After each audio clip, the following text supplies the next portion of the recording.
The president sends his top partners into the Gulf region once again, where the White House warning of an ugly situation, and I'm quoting now, an ugly situation once those floodwaters recede.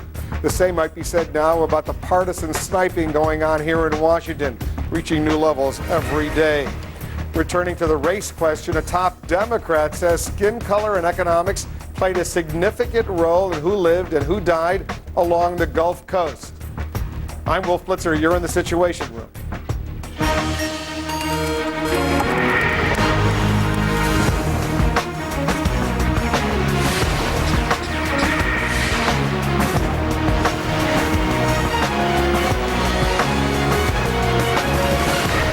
This hour in the disaster zone, authorities appear to be tightening their control over New Orleans, and they're searching for up to 15,000 people still holed up in the city. The Coast Guard says it will do what the military won't: help police remove residents by force if necessary. In Houston, tens of thousands of evacuees are lining up to get two different debit cards, one from FEMA and the other from the Red Cross. The lines and the confusion about who qualifies and when the cards are available prompted a lockdown over at the shelter complex in Houston earlier today. That lockdown is over.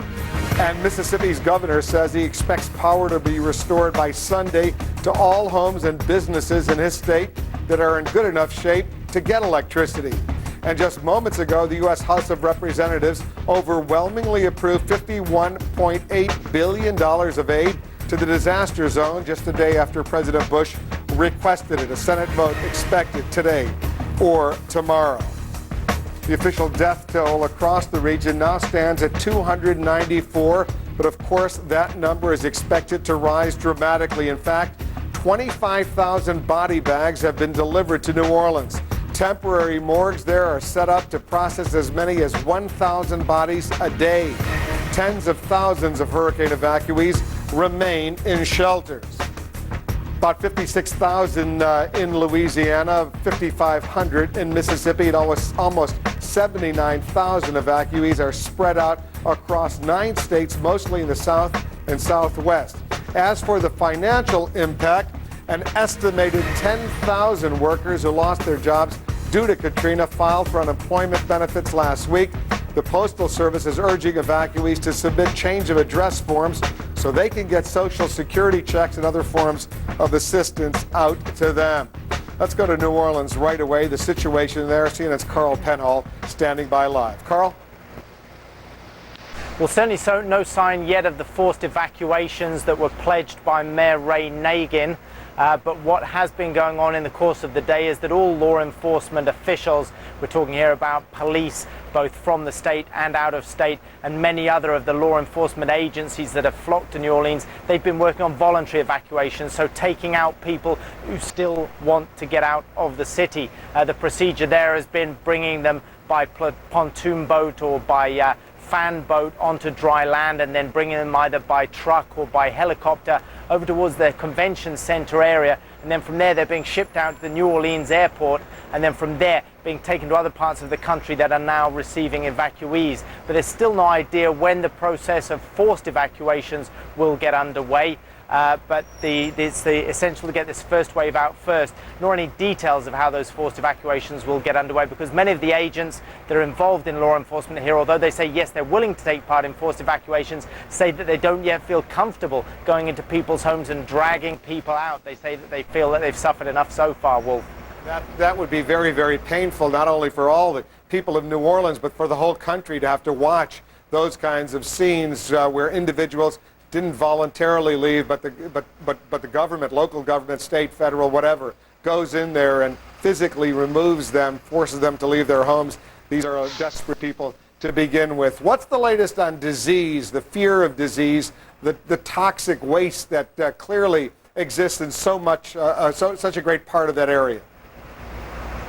Well, toxic on a number of levels, Wolf, because not only, as health officials have been telling us, is this filthy floodwater home to E. coli bacteria and other bacteria likely to cause more common diseases like diarrhea and respiratory infections such as colds and influenza, but there's also toxins in there in terms of chemicals. Paratrooper from the 82nd Airborne that I was talking to said one of his buddies went into the water and received 3 third-degree burns from chemicals in the water. And we know there's all sorts of gasoline and natural gas in there as well. So that is very problematic, but not so far any sign of anything disastrous like cholera, typhoid or malaria in those waters. Health officials say those possibilities are rather remote at this stage, Wolf. All right, Carl Penhall on the streets of New Orleans for us. Thanks, Carl, very much. I want to show our viewers some live pictures we're getting in right now. Once again, helicopters picking up these sandbags, these huge sandbags. Workers getting those sandbags ready. There's a lot of them there. They clearly still need a lot of them to fill in the holes in the flood walls, to fill in the holes in the levees, to try to get the water to stop from coming in to New Orleans, to get those levees back in action. We'll watch these pictures for our viewers, but in the meantime, I want to bring in CNN's Deborah Farrick. She's in New York, but Deborah's got some new information on a new tool that's being used to try to find some of the bodies. Deb, what are you picking up? Well, Wolf, what we're hearing is that as many as 5 unmanned drones, the same kinds that they use in Iraq, are now at the Belle Chase Naval Air Station. The plan is to try to get them up into the air at night. They've got heat-seeking devices on them. These drones would then fly over homes and try to pick up images of anybody who might be moving around. This would have a twofold purpose. One, find people who are still living and try to rescue them, because this is attached to a GPS system. The coordinates would go directly back to a communication center so people could go be picked up and rescued, but also to help law enforcement monitor any potential criminal activity. For example, if they see people in areas where they're definitely not supposed to be, then they could mobilize some sort of law enforcement agency to go out and at least try to stem whatever might be going out there. Right now, the plan is in the works. They're trying to cut through some of the red tape, but they are hoping that they might be able to get those unmanned drones up in the air pretty quickly. And did you point out who's going to be operating those unmanned drones? We know that in Iraq and in Afghanistan, often it's the CIA that does so. But what about in New Orleans and elsewhere in the Gulf region, in our Gulf region as opposed to their Gulf region? Well, right now we're being told that there's one person who would be manning one of those drones. He's a Navy pilot, and he was operating a similar drone over in Iraq. So that's at least one of the vehicles that would be used and one of the people who would be operating it. Wolf? All right, Deb, thanks very much. Very interesting new angle in this story. All the tools being used, as much new high technology as possible to deal with this relief, this rescue, this search operation that continues in New Orleans and in the entire Gulf region. In the meantime, President Bush is trying once again today to show he and his administration are actively engaged in disaster relief. At the same time, Democrats are ratcheting up their criticism of the Republican response when the hurricane hit. And now there are new developments. CNN's Dana Bash, our White House correspondent, is over at the White House. Our congressional correspondent, Ed Henry, is on Capitol Hill. Dana, let's start with you. What's the latest there? Wolf, you're absolutely right. What we're seeing here at the White House today is a continuation of the attempt to try to reverse some of that initial criticism. Today, what the president announced were some initiatives to try to cut through the red tape, some initiatives like relaxing requirements in order to get some of these evacuees their benefits or federal benefits like Medicare, Medicaid, unemployment checks faster. Also promised that states taking in evacuees would be reimbursed. All of this, the president said, is part of an effort that will take some time. We have much more work to do. But the people who have been hurt by this storm need to know that the government is going to be with you for the long haul. The White House is well aware of the fact that Americans will start seeing a lot more of what we have been reporting on CNN today, bodies being recovered. And they want to show that the president is, first of all, in touch with what is going on the ground. And also, they understand that Americans might have some more outrage when they hear more and more of the grim news. So the president announced today that he understands that, and he actually called for a national day of prayer on September 16th. When the president, Dana, says he's in it, the federal government's in it for the long haul, what does he mean by that? Well, if they're actually trying to figure out exactly what they mean by that here at the White House today, several meetings, not just today, but really all week, trying to figure out how to really get a handle on what needs to be done in the long term. You know, the vice president has been down in the region today. That is somewhat of a fact-finding mission for the president to try to get some answers. What's needed for relocation? What's needed for rehabilitation? And also, there were some Republican leaders here at the White House today talking about what kind of legislation might be needed to go through Congress on this. One interesting thing, Wolf, is that two prominent Republican senators told us coming out of the White House that they told the president he absolutely needs to find somebody outside the administration, an official of influence, to take on this long-term project, that it's absolutely essential. And, you know, we've been hearing from senior officials that that is already something that they've been discussing here at the White House for a few days now. All right, Dana, thank you very much. President Bush's request for $51.8 billion, the second installment in hurricane disaster assistance, now heading to the U.S. Senate after the House passed it very quickly and very overwhelmingly just a few moments ago. Let's go to our congressional correspondent, Ed Henry. He's following this part of the story. Ed? Wolf, as if we needed another example of just the utter devastation in the Gulf region, that $10.5 billion relief fund that Congress passed last week has already evaporated. That's why they had to speed through this $51.8 billion that you mentioned just moments ago, going through the House, likely to go through the Senate tonight. But for the first time today, very interestingly, we started hearing some very sharp questions from lawmakers in both parties about the soaring price tag of all this. On the Republican side, you have people like Mike Pence saying there should be some spending cuts and other federal programs to pay for it. On the Democratic side, you have people like Senator Harry Reid complaining and raising questions about the fact that much of this money is going to end up in the hands of FEMA, the much maligned agency, and he's wondering whether it's really going to get to the people who need it most. Let's figure out how we're going to pay for it.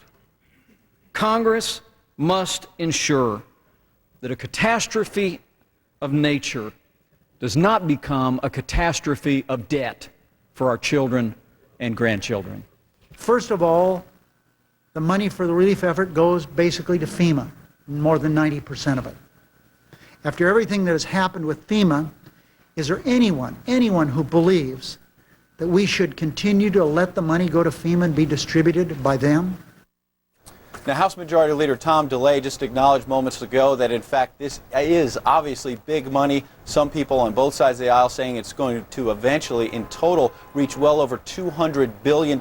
But DeLay assured his colleagues there will be accountability. It will get to the people who need it, Wolf. Yesterday around this time, we heard the Republican leaders in the House and the Senate announce what they called would be a bicameral, bipartisan committee to go ahead and investigate what went wrong, to report back by February. Democrats today saying, never mind, they're not interested. That's right. Democrats are basically saying they do not feel they were adequately consulted about the formation of this bipartisan, bicameral committee, as you mentioned. They also say they do not believe it's going to have teeth to really ask and answer the tough questions. So they're basically boycotting at this point and instead saying they want an independent commission. On the Republican side, they reject all that, of course. They say they did adequately consult. They're also saying they are going to move forward with this investigation with or without the Democrats, but they certainly hope the Democrats, in the words of the Republicans, do not shirk their responsibility, that they hopefully come across the table. But final note, today, House Democratic leader Nancy Pelosi once again ripped into President Bush, saying he was out of touch and that he was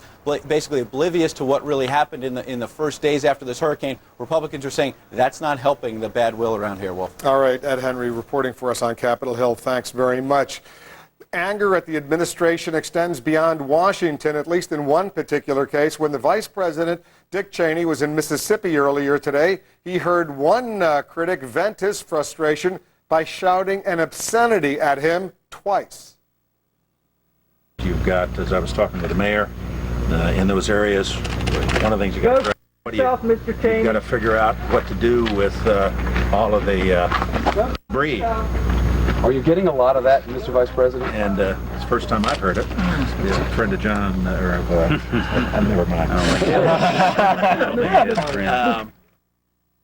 Vice President clearly shrugging that off. Let's go to CNN's Jack Cafferty. He's standing by in New York. You heard that bleep, I hope, Jack. The Vice President said that's the first time he heard it. Didn't he utter the same phrase to Senator Patrick Leahy on the floor of the United States Senate? Yes. Yeah, so it wasn't the first time he heard it. He said it to Senator Leahy. The first time he heard it in this context of this trip. You know what? I'll bet it's not the last. At long last, here's a bulletin, Wolf. At long last, the Democrats have agreed on something. It's been a long time, but they have come together on this. From Hillary Clinton to Howard Dean to Nancy Pelosi, the Democrats are pouncing on the weak response of the Bush administration in the initial days following Katrina. Now, while Democrats blame Republicans, the Republicans want to shift the blame away from the federal government and shift it down to the local and state officials. Even some prominent Republicans are calling on the president to have an independent investigation of all of this. And in this humble reporter's opinion, if there's not an independent investigation, the investigation won't be worth the paper it's written on.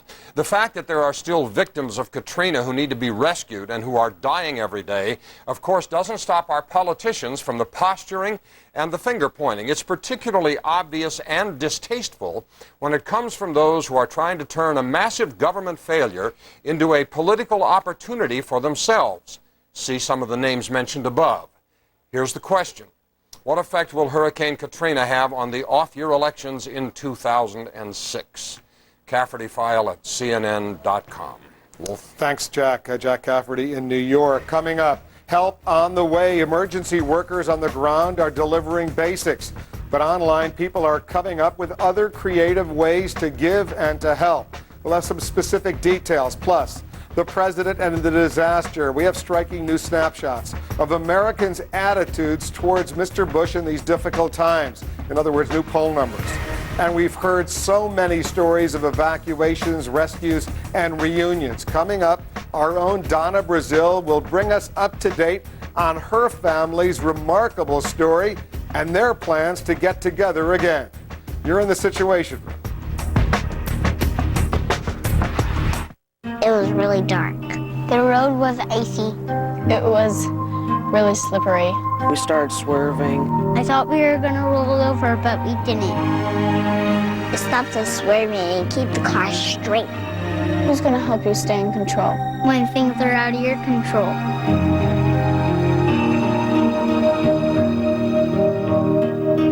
Someone should.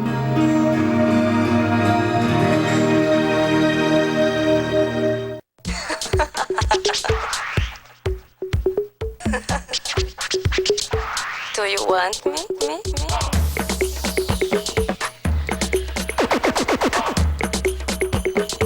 Do you want me? Listen up! 2 hot deals! Get them now! At Best Buy! Come and get me.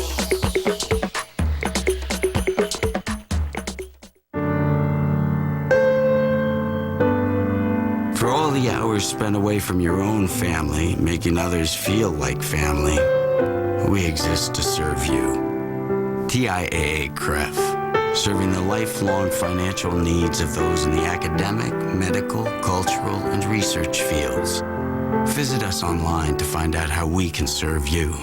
TIAA-CREF, financial services for the greater good. CNN Monday. Chief Justice nominee John Roberts faces the Senate. Get live updates on the hearings with Wolf Blitzer from CNN Situation Room. CNN Monday, 12 noon. Let Empire Glass replace your cracked windshield, and we'll give you 24 free dinners to Sherry's Restaurants, where you'll enjoy great food and delicious pies all day, every day. And we offer free mobile service to your home or office. So for the highest quality windshields and 24 free dinners to Sherry's, call Empire Glass today at 503-251-9881. And remember, when you think glass, think Empire. It's where power corrupts. The hostilities commence. War consumes. I'm a soldier, not a murderer. And brutality rules. Shall I be merciful? I think not. Rome, where it all takes place. Watch the epic new series unfold. Only on HBO. Go to Comcast.net to enter for a chance to win a 42-inch HD television or daily instant win prizes. And to get an exclusive look inside the series. HBO and Comcast.net. Remarkable new 9/11 stories and all new CNN Sunday night, 8 Eastern. More live pictures coming in right now. Chinook helicopters taking these sandbags 3 at a time 2,000 and 3,000 pound sandbags to fill in the holes in those levees, the breaches, to try to stop the water from coming into New Orleans, get that city back into some semblance of shape. It's going to take a very, very long time as we see this process unfold. It looks like about every minute or so, a new helicopter comes in, picks up more sandbags, they load them up, and then they move them out. You got Chinook helicopters, you got Black Hawk helicopters doing this kind of work, dangerous work, especially for the workers underneath those blades as they load up these helicopters. Anytime you fly these helicopters in these kinds of sandy environments, there's always an element of danger, but these are especially well-trained troops who are engaged in this very, very important operation. We'll continue to watch it together with you. If you've got it, they can use it. Donors are coming up with all sorts of unusual items for hurricane survivors, and they're showing up on the internet. Our internet reporter Jackie Schechner is checking the situation online. Jackie? There are plenty of these. Wolf will give you some more of them if you want to help out. Here's some more ideas for you. KatrinaList.net is a site that's compiling a lot of the databases online and putting them all into one place so you can search for family members. What they need help with is half hour of data entry. If you've got a half hour to spare, they need somebody who can put some of these names online for them. Also, programmers needed to help. You can volunteer for them at KatrinaList.net. Another way you can help out on the ground, a lot of people asking, well, if I'm there in person, what can I do? Well, in Houston specifically, go to volunteerhouston.org. This will connect you to another page, and that's a longer volunteercenter.us, and it gives you an idea of how you can help out, like in a warehouse, for example, in Pasadena, Texas. They need volunteers to do that sort of work for them. Another idea, displaceddesigner.com. This is an idea to help out people in the creative industry. If you've got a desk, you've got an unused computer, you've got a phone you're willing to share, you can help people get back on their feet. Again, that's displaceddesigner.com. And finally, wanted to show you this one, bluesforkatrina.com. If you've got a musical skill or if you work in the service industry, they need help putting together some of these benefit concerts. So these are some of the ways, other than just giving money, which of course they do need as well, ways that you can help out your time and your energy. Some of those links for you online. Wolf. Jackie, thank you very much. Jackie Schechner, our internet reporter. Zane Vergy is joining us now. Zane, we're seeing something rather historic unfold. Mexican troops operating in the United States. These are live pictures we're showing our viewers. They're bringing in assistance to the United States. This is about 150 years since this has happened, Mexican troops operating in the United States? They haven't operated, the Mexican military in the U.S. since 1846. This is the first time the Mexican Army convoy has begun crossing into the United States. You're looking at live pictures. They are heading towards San Antonio, Texas. They're carrying humanitarian aid to victims of the hurricane. They're carrying things, Wolf, like mobile kitchens that can make food for up to about 7,000 people. There are water treatment plants on this convoy as well. You've got military engineers, doctors, and nurses as well. All in all, you have about 45 vehicles in the convoy. You're looking at them now heading down a main road into San Antonio in Texas.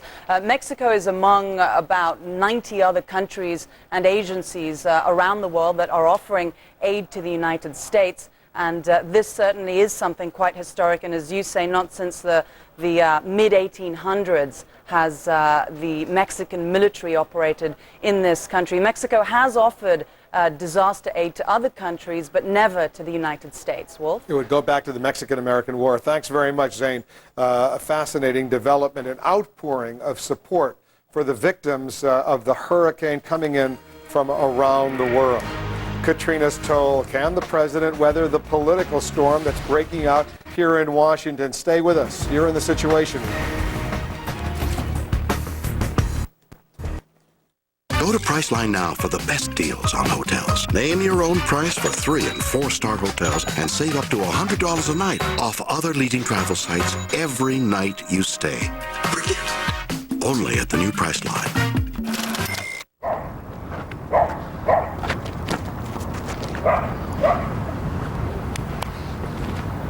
Who says you were out of shape? Go deep.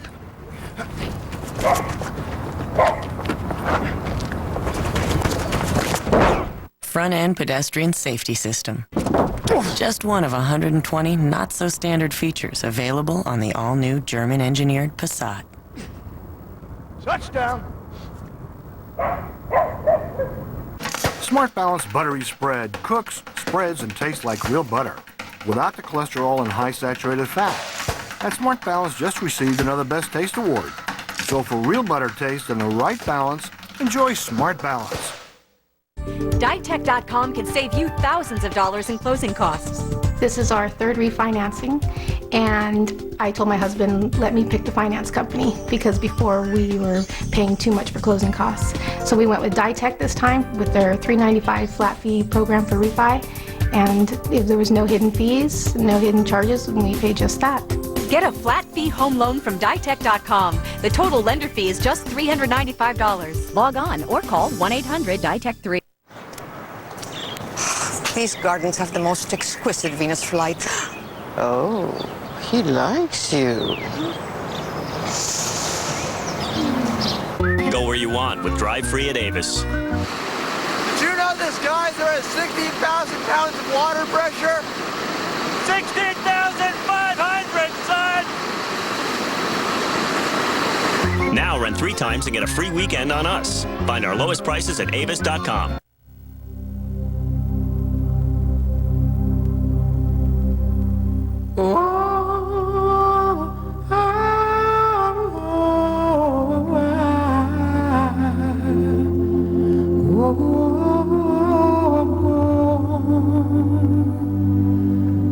Hope.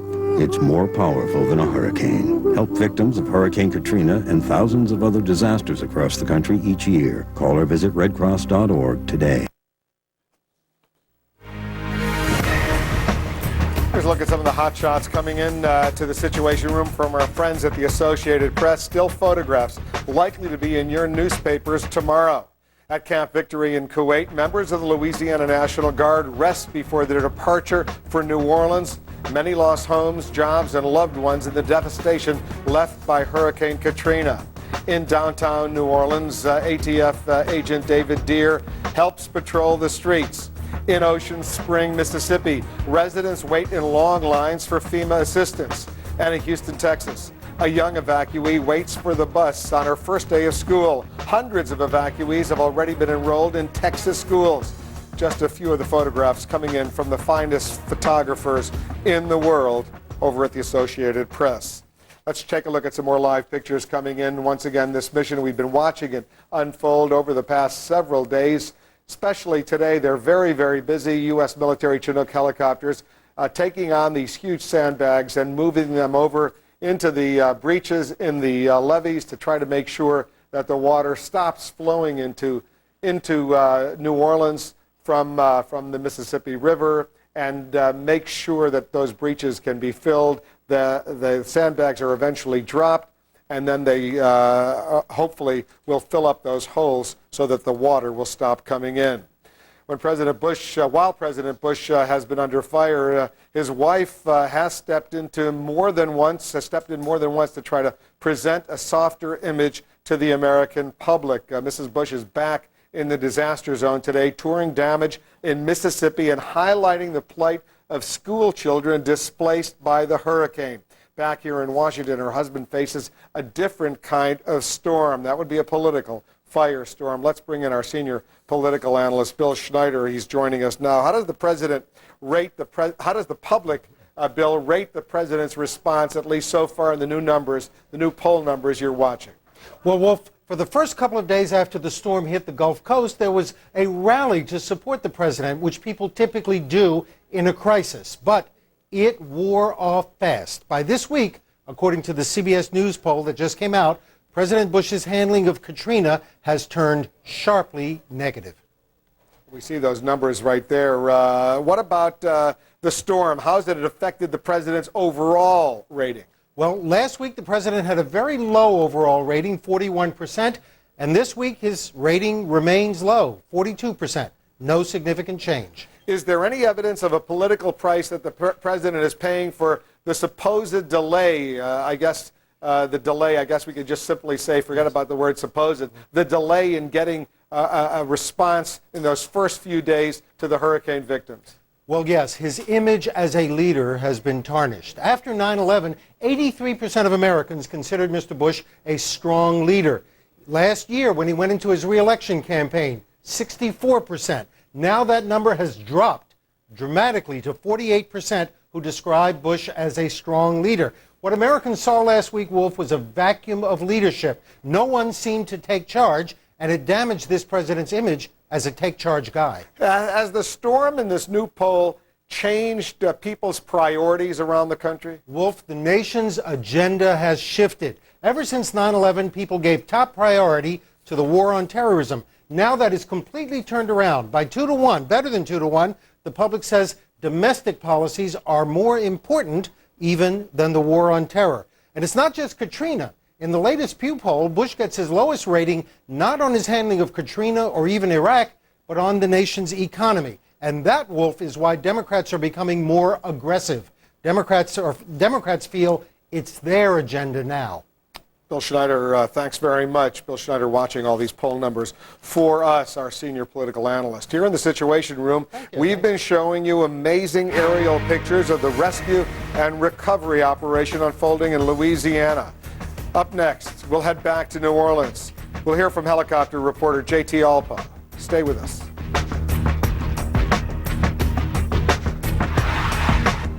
This looks great. Thanks. What was that? Oh, it's my TV. It sucks. It sucks? The bill, the customer service, my TV sucks big time. Wow, it sucks hard. Your TV doesn't suck? No, I have Dish Network. Low monthly bill, awesome service. I even got a free DVR. Huh. Maybe we should switch to Dish Network. Yeah, you might want to get on that. Join today and get 25 movie channels free, plus 1 month free service. Dish Network. Better TV for all.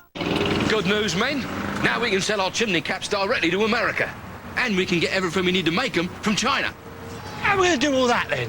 FedEx will help us with all the shipping, even the complicated customs forms. What's wrong? We don't have to give up our chimney sweep jobs, though, right? Of course not. Don't be silly.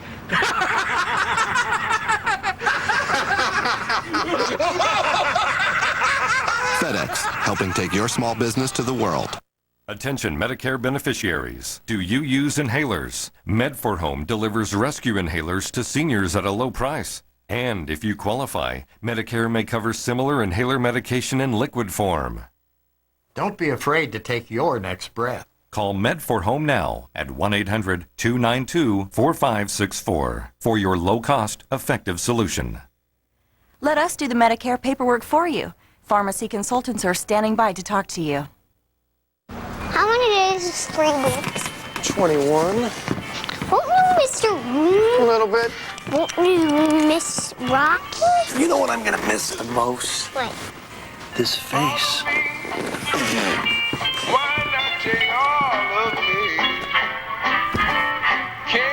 Mr. Bucket, welcome to Residence Inn. Residence Inn. All suites with all the comforts.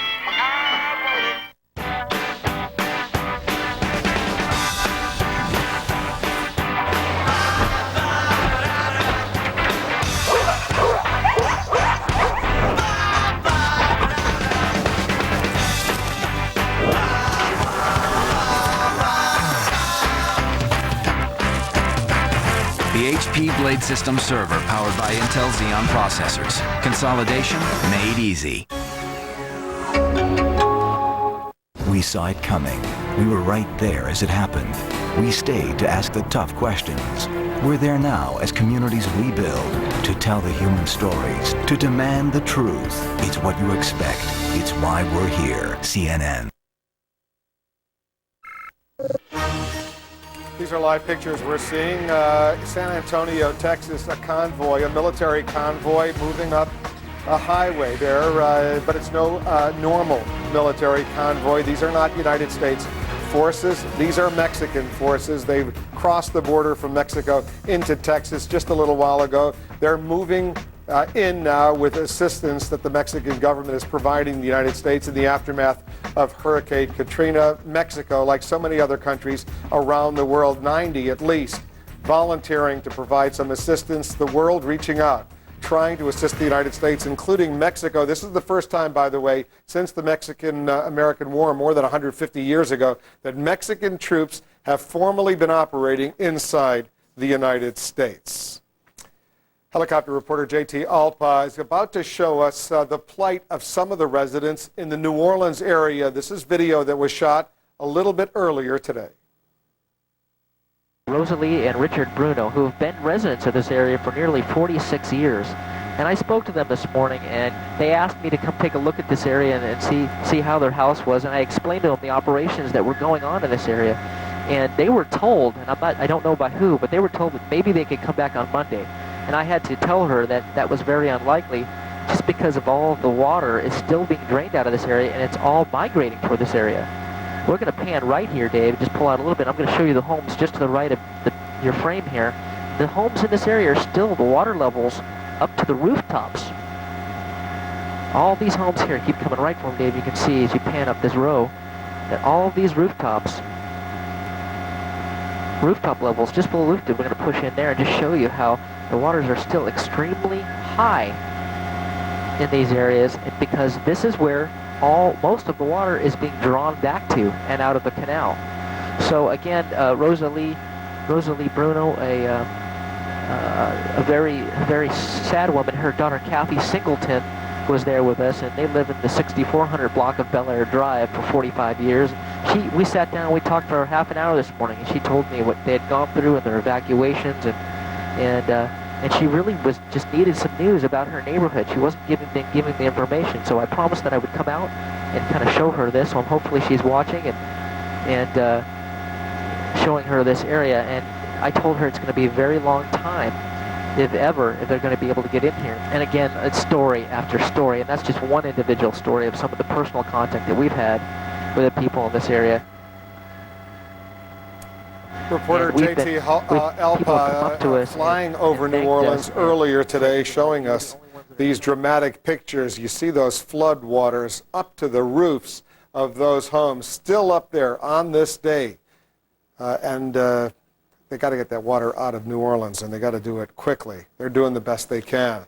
Up next, the blame game. Are Democrats going too far in criticizing the federal government's response, specifically the Bush administration's response? Are Republicans going too far in their response? I'll speak with two political experts. They're standing by here in the Situation Room. Stay with us. Tonight, Anderson Cooper still in the storm. They made sure we were safe. Ordinary people rise up to extraordinary challenges. A special look at Angels of the Storm. CNN Tonight, 7 Eastern. You make a living by what you get and a life by what you give. That's why you'll find us helping our neighbors fix up their homes or study after school for a physics test, or get ready for Mrs. Quinlan's first grade class. Because the men and women of Lockheed Martin believe that giving back is the very best way forward.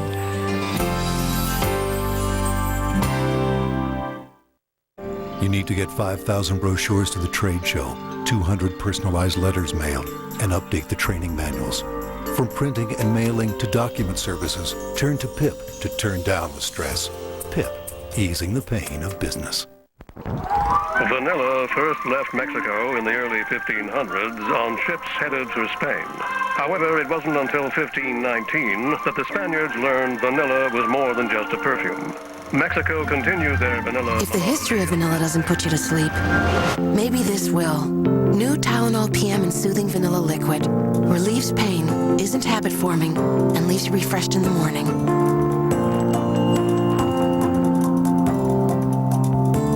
Who helps people on the move, from planes to trains to automobiles? MCOR. From airport runways to railways, from bridges to smart highways, we go the distance, providing the systems and services that keep traffic and commerce moving. MCOR, a Fortune 500 leader in specialty construction, energy infrastructure, and facility services. We touch millions of lives every day, putting knowledge in action for you. Meet our expert team at mcorgroup.com.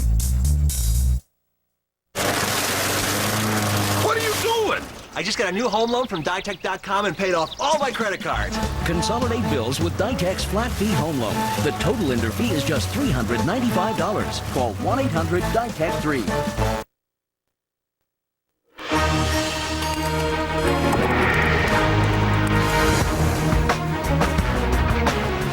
Despite the devastation, Hurricane Katrina has caused also a political firestorm here in Washington.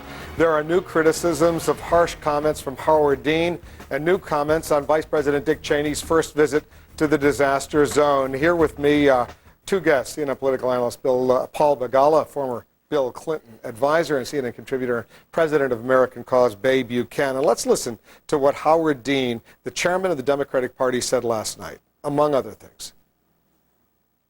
Survivors are being evacuated, and as the order is restored and the water is, we sort through the rubble, we have to come to terms with the ugly truth that skin color, age, and economics played a significant role in who survived and who did not. Paul, is he right when he specifically skin color played a role? He didn't say that. He said skin color and age and skin color, economics. age, and economics played a significant role in who survived and who did not. And it's not just Howard Dean saying that, or some irresponsible rap artist who apparently said that last week. Don Imus, nobody's idea of a liberal, he's a radio talk show host based in New York. He's been saying all along that President Bush, maybe it's not that he doesn't care about black people, Imus says, he doesn't care enough. And when that sort of conversation gets going, I happen to think it's not race, that it's more class than race. I think that President Bush would have been just as neglectful of poor white people in, say, rural Vermont. I think it's more about class than race, but these racial tensions are there, and I think both parties can be very careful about that. Okay, what do you think? And those racial tensions are there, and they should not be stroked by people in a position like Howard Dean, who knows better. It's clear that the people who are poor in New Orleans were overwhelmingly African American. We can't change that fact. It's also true that the poor and the elderly and the sick should have been taken out of that city before Katrina, because we all know they'd be the least likely to be able to get it on their own. So there was a mistake made, whosever fault it was. Should be gotten, we should understand, but it wasn't anything to do with they were black, it was their circumstances. So I agree with Paul, and I think that leaders in this country should be very careful, be sure they throwing out that race card, because that is not beneficial to either party and certainly not to the nation. I think you agree with Bay on that, right? Right, but I'm not a great Howard Dean fan, I have to say, but I think he was not playing a race card here the way that rap artist was. I think he was saying something that's inarguably true, at least I guess it's arguably true, but I think he's right about that race was one of many factors that disadvantaged these folks. That rap artist being Kanye West. Kanye West. I'm not a big rapper. I'm more of a George Jones guy than a Kanye West. Let's talk about the vice president. He's there today. He's touring the region. We're going to be hearing from him shortly. He was in Gulfport, Mississippi earlier in the day. Here's an excerpt of what he said. I really want to say a word on behalf of so many folks who are getting it right. That is to say that I think the police and law enforcement and fire, first responders, fire officials have done just a phenomenal job. What do you think, Bay, about the vice president now stepping in and being appointed by the president effectively to take charge and make sure the red tape, the bureaucracy is not there? A week late. I would like to have seen him put the vice president in charge last week, to be quite honest.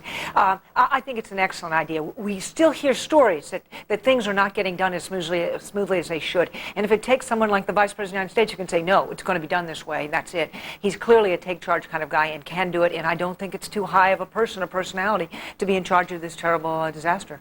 I have to say the White House is usually much better at the optics of setting up these kinds of events. Contrast that with the footage you showed a little while ago here in the Situation Room of Laura Bush, our First Lady.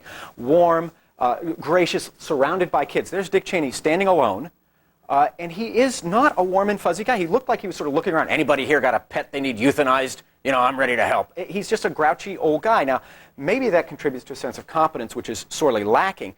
But I think they're going to have a real problem here because it is too late. I mean, the damage is done. They do have to do the cleanup now, but I'd be interested to see how long Dick Cheney stays on the ground and actually runs things. I doubt it will be for very long. Not necessarily on the ground out there in the road, but in an office where people are calling, saying, we got a problem, there's something that's not happening, and he can make a difference. He can make a change. He can tell FEMA, look, you're not doing it that way, or can tell the National Guard you're going to do it this way. Somebody that can break all that red tape and make things run smoother. I think he's an excellent choice. The video that we're seeing, take a look over there behind you, Bay.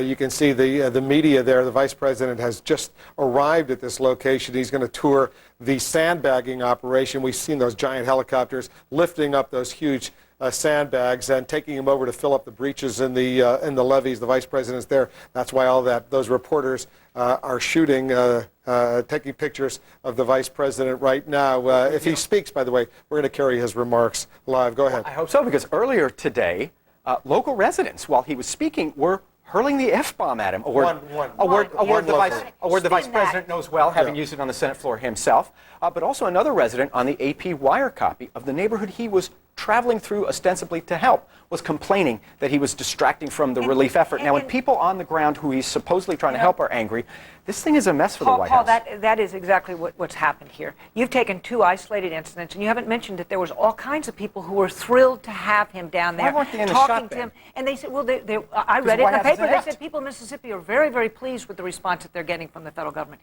and that it's the people in New Orleans that are more upset. There's two sides of this story. Let's talk about the investigation. Yesterday, the Republican leadership in the House and Senate announced they want to form a bipartisan, bicameral committee to investigate what was going on and have some conclusions by February. The Democrats today said, you didn't consult us, we don't want to be part of it. Is that smart on the part of Democrats? Well, I think ultimately Congress should probably look into this, but I think Bill Frist, the Senate Majority Leader, Republican, is probably doing a good thing politically for himself to distance himself from the White House and say, we're going to investigate this. The problem is, if Congress investigates it, it will exempt Congress from its own investigation. Congress is going to find some culpability here. And so that's why I think Hillary Clinton has the smartest move, where she's called for a Katrina Commission like the 9/11 Commission. And if Congress is partially at fault, and I'm sure it is, let them be criticized. If it's the White House, let them be criticized. If it's the governors of these states, let them be. So I think an independent panel rather than a congressional panel would be preferable. You know, I don't have a problem with an independent one, but I think Congress also should investigate. I mean, they made a major play. They put FEMA under here into that Homeland Security. They were part of that. Now, should FEMA be taken back out? And this is something they should study and see if they should take some action here. So I think the Democrats make a real mistake by playing this kind of kindergarten game. Oh, you didn't ask me first, so I'm not going to play your game. I won't do this. They have a responsibility. And I'll tell you what the American people are looking for is leadership. They're not looking for a game and blame. That's right. They're looking for leadership, and they haven't found it. They're upset with Republicans, and the Democrats aren't stepping forward. Going to leave it right there, but this debate will continue. In fact, it's probably only just getting started. Coming up, a Situation Room update. A few days ago, we told you how our own Donna Brazil's appearance on this program helped save her family members, at least one of them, and several others unaccounted for in New Orleans. In a few minutes, we'll have the latest on her family situation. Donna standing by to join us.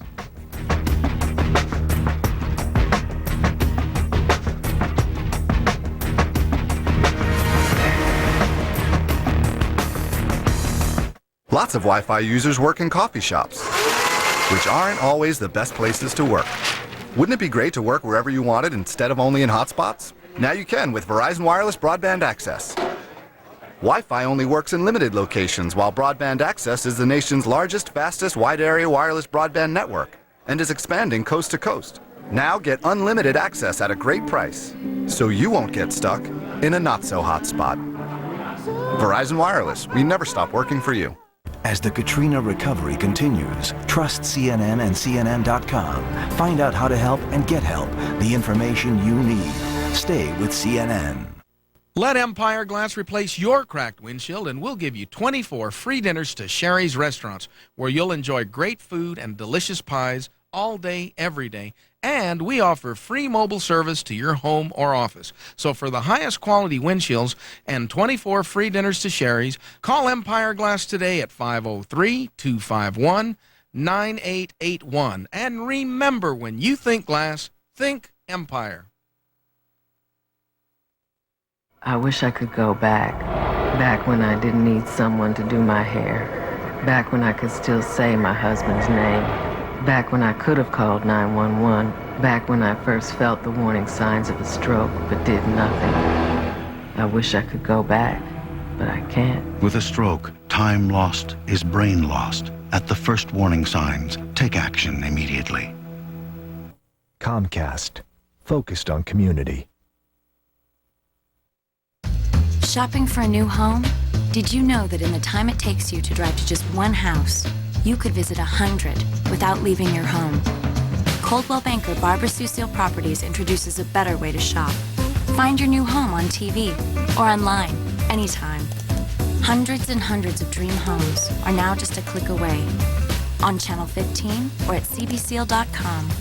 Coldwell Banker Barbara-Sue Seal Properties. Discover the joy of home shopping from home. Right now, Oregon kids are becoming better readers thanks to the efforts of the Portland New Car Dealers Association. Through their partnership with Operation Outreach, your local new car dealers help get books to kids who don't have books at home. Teachers are getting supplemental training materials, and Oregon kids are getting a chance to succeed and excel. Feels good to know our kids benefit from the generous support of the Metro Portland New Car Dealers, Operation Outreach, and Comcast Cable, making a difference for Oregon's kids. Remarkable new 9/11 stories and all new CNN Sunday night 8 Eastern.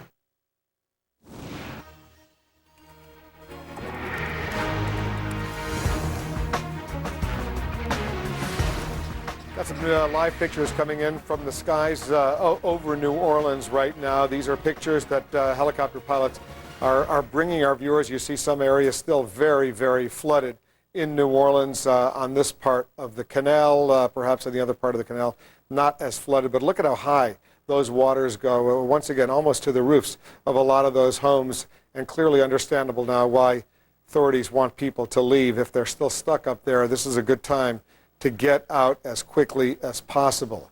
Here in the Situation Room, we've been thrilled to bring you stories of lives saved and loved ones found along the Gulf Coast. One of those stories featured our own Donna Brazil, whose sister was rescued in New Orleans along with 4 other people after Donna made an emotional appeal on this program earlier in the week. We promised to check back with Donna to see how her family's doing. Donna's here in the Situation Room right now. Donna, first of all, how's your sister doing? Sheila, your sister who was saved. Sheila's doing very well. She's with Lisa and my niece, and she's doing very well. I'll see her in a couple of days, and she's strong. She's holding up very well. She's, of course, worried about a lot of other people who she felt that stayed behind, but she's doing very well. We have another of your sisters, and you are blessed with a huge family. Indeed, your sister Zeola Golden is joining us now on the phone. Zeola, where are you? I'm in San Antonio, Texas. Say hi to your sister. Hi, Donna. How are you? Hey, Boo. What's going on? Okay, I'm okay. I'm glad to see that you're doing okay, and I'm grateful for CNN for Aaron Sheila on the air as well. Zeola, what about you and your story? How did you get through this? Where were you? We were at home. Well, we wanted to stay at home. My father, who lives next door to us, he's a diabetic. We had no idea that the levees were going to break and the waters were going to be as high as they grew, you know.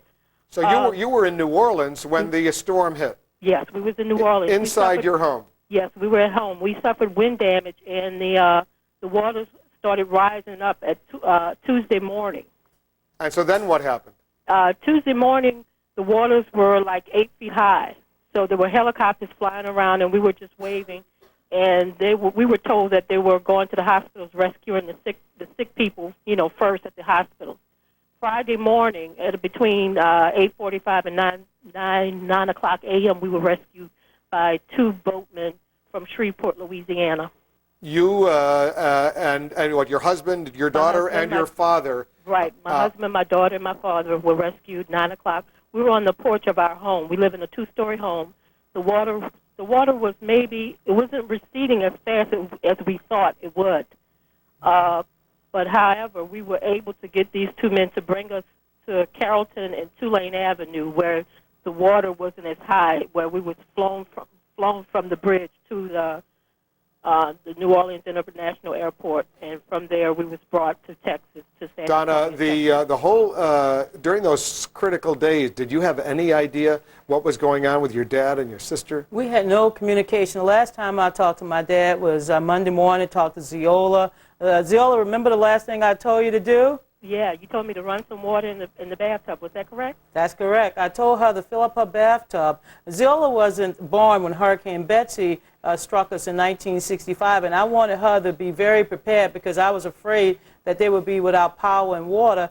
They don't have any cell phone, no satellite phone, no way of contacting. So we just had to depend on our friends to help them out. All right, you're going down to the region now. Give us your next assignment.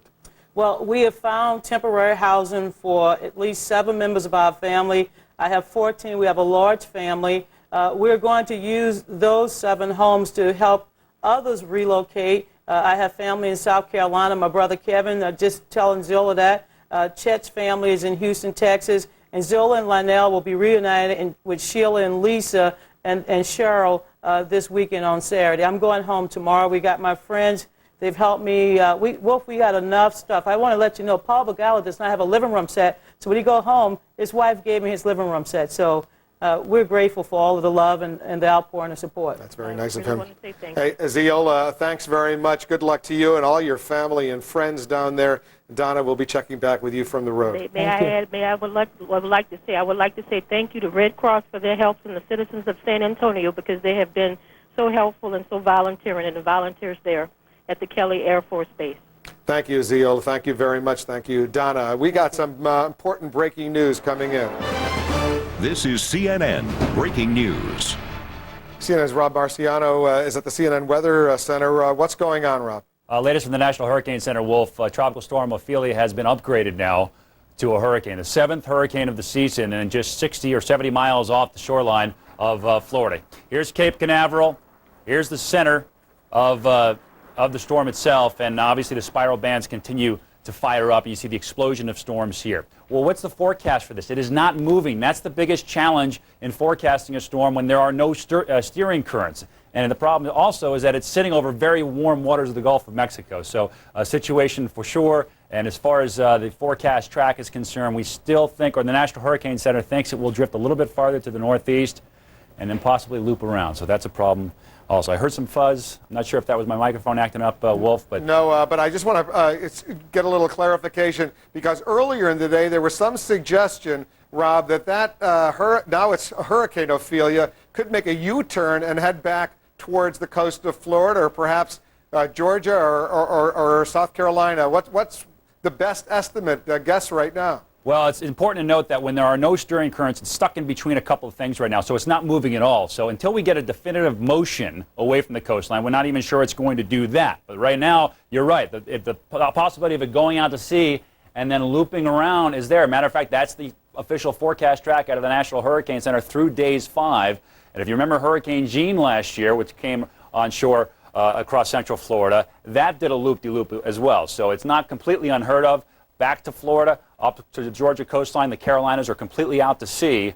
Any of those scenarios is possible. Well, what would make it do a loop-de-loop, as you say, or a U-turn, sort of make a circle in the Atlantic and come back and be dangerous to U.S. land and people? Well, there's an area of high pressure that's prevalent this time of year in the Atlantic Ocean called the subtropical ridge, and it's one of the main reasons that hurricanes stay to the south and then move from east to west. That is pretty weak right now. We've got a couple of hurricanes that are kind of battering that ridge, but once they move out, we expect that to strengthen a little bit. And what that will do is pretty much put a big bowl of air, basically a rock and a stream, up in this general direction. So when it does try to start to move that way, it could easily hit that area of high pressure, hit that rock in that stream, and maybe be deflected back in this direction. So that's kind of the realm of thinking from the National Hurricane Center and the computer models that we tend to look at. And so just to recap, if this is now a hurricane Category 1. Mm-hmm.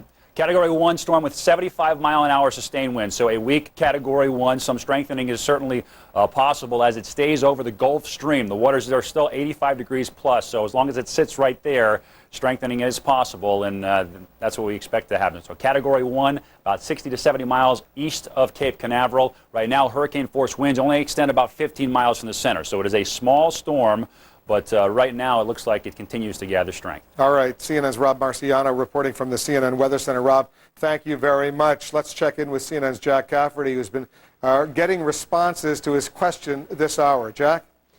Before we get to that, did you hear the news? You remember that big, fat, ugly guy that won the very first Survivor show over there on CBS? Yeah, sort of.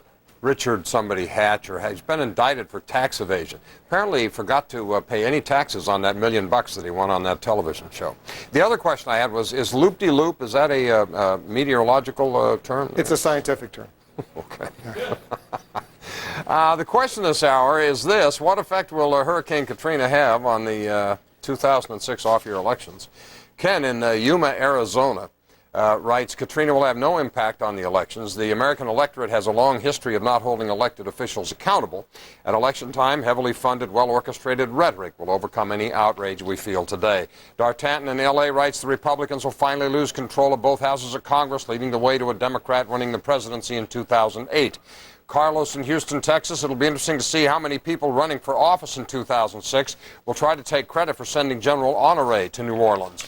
Gene writes, if Katrina doesn't affect the 06 elections, I will have to resign myself to believing, sadly, that most of this nation has truly drunk the Kool-Aid and prefers to remain in willful ignorance of the ugly truths in front of their eyes.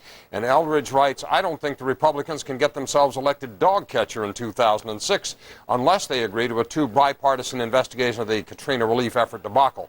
Frankly, I think there's going to be major house cleaning in both houses of the Congress. The one and only time I ever watched Survivor Wolf, I saw that guy Richard, whatever his name was, wading around in the surf nude, trying to catch a fish. And I said, you know what, I'm never watching this program again, and I never did. Jack, thanks very much. We're going to check back with you in a few moments. All right, thanks. It's 5 p.m. here in Washington, and you're in the Situation Room, where news and information from around the world arrive at one place simultaneously. Happening now. It's 4 p.m. Central Time in New Orleans, where an environmental disaster may be brewing in the stagnant floodwaters.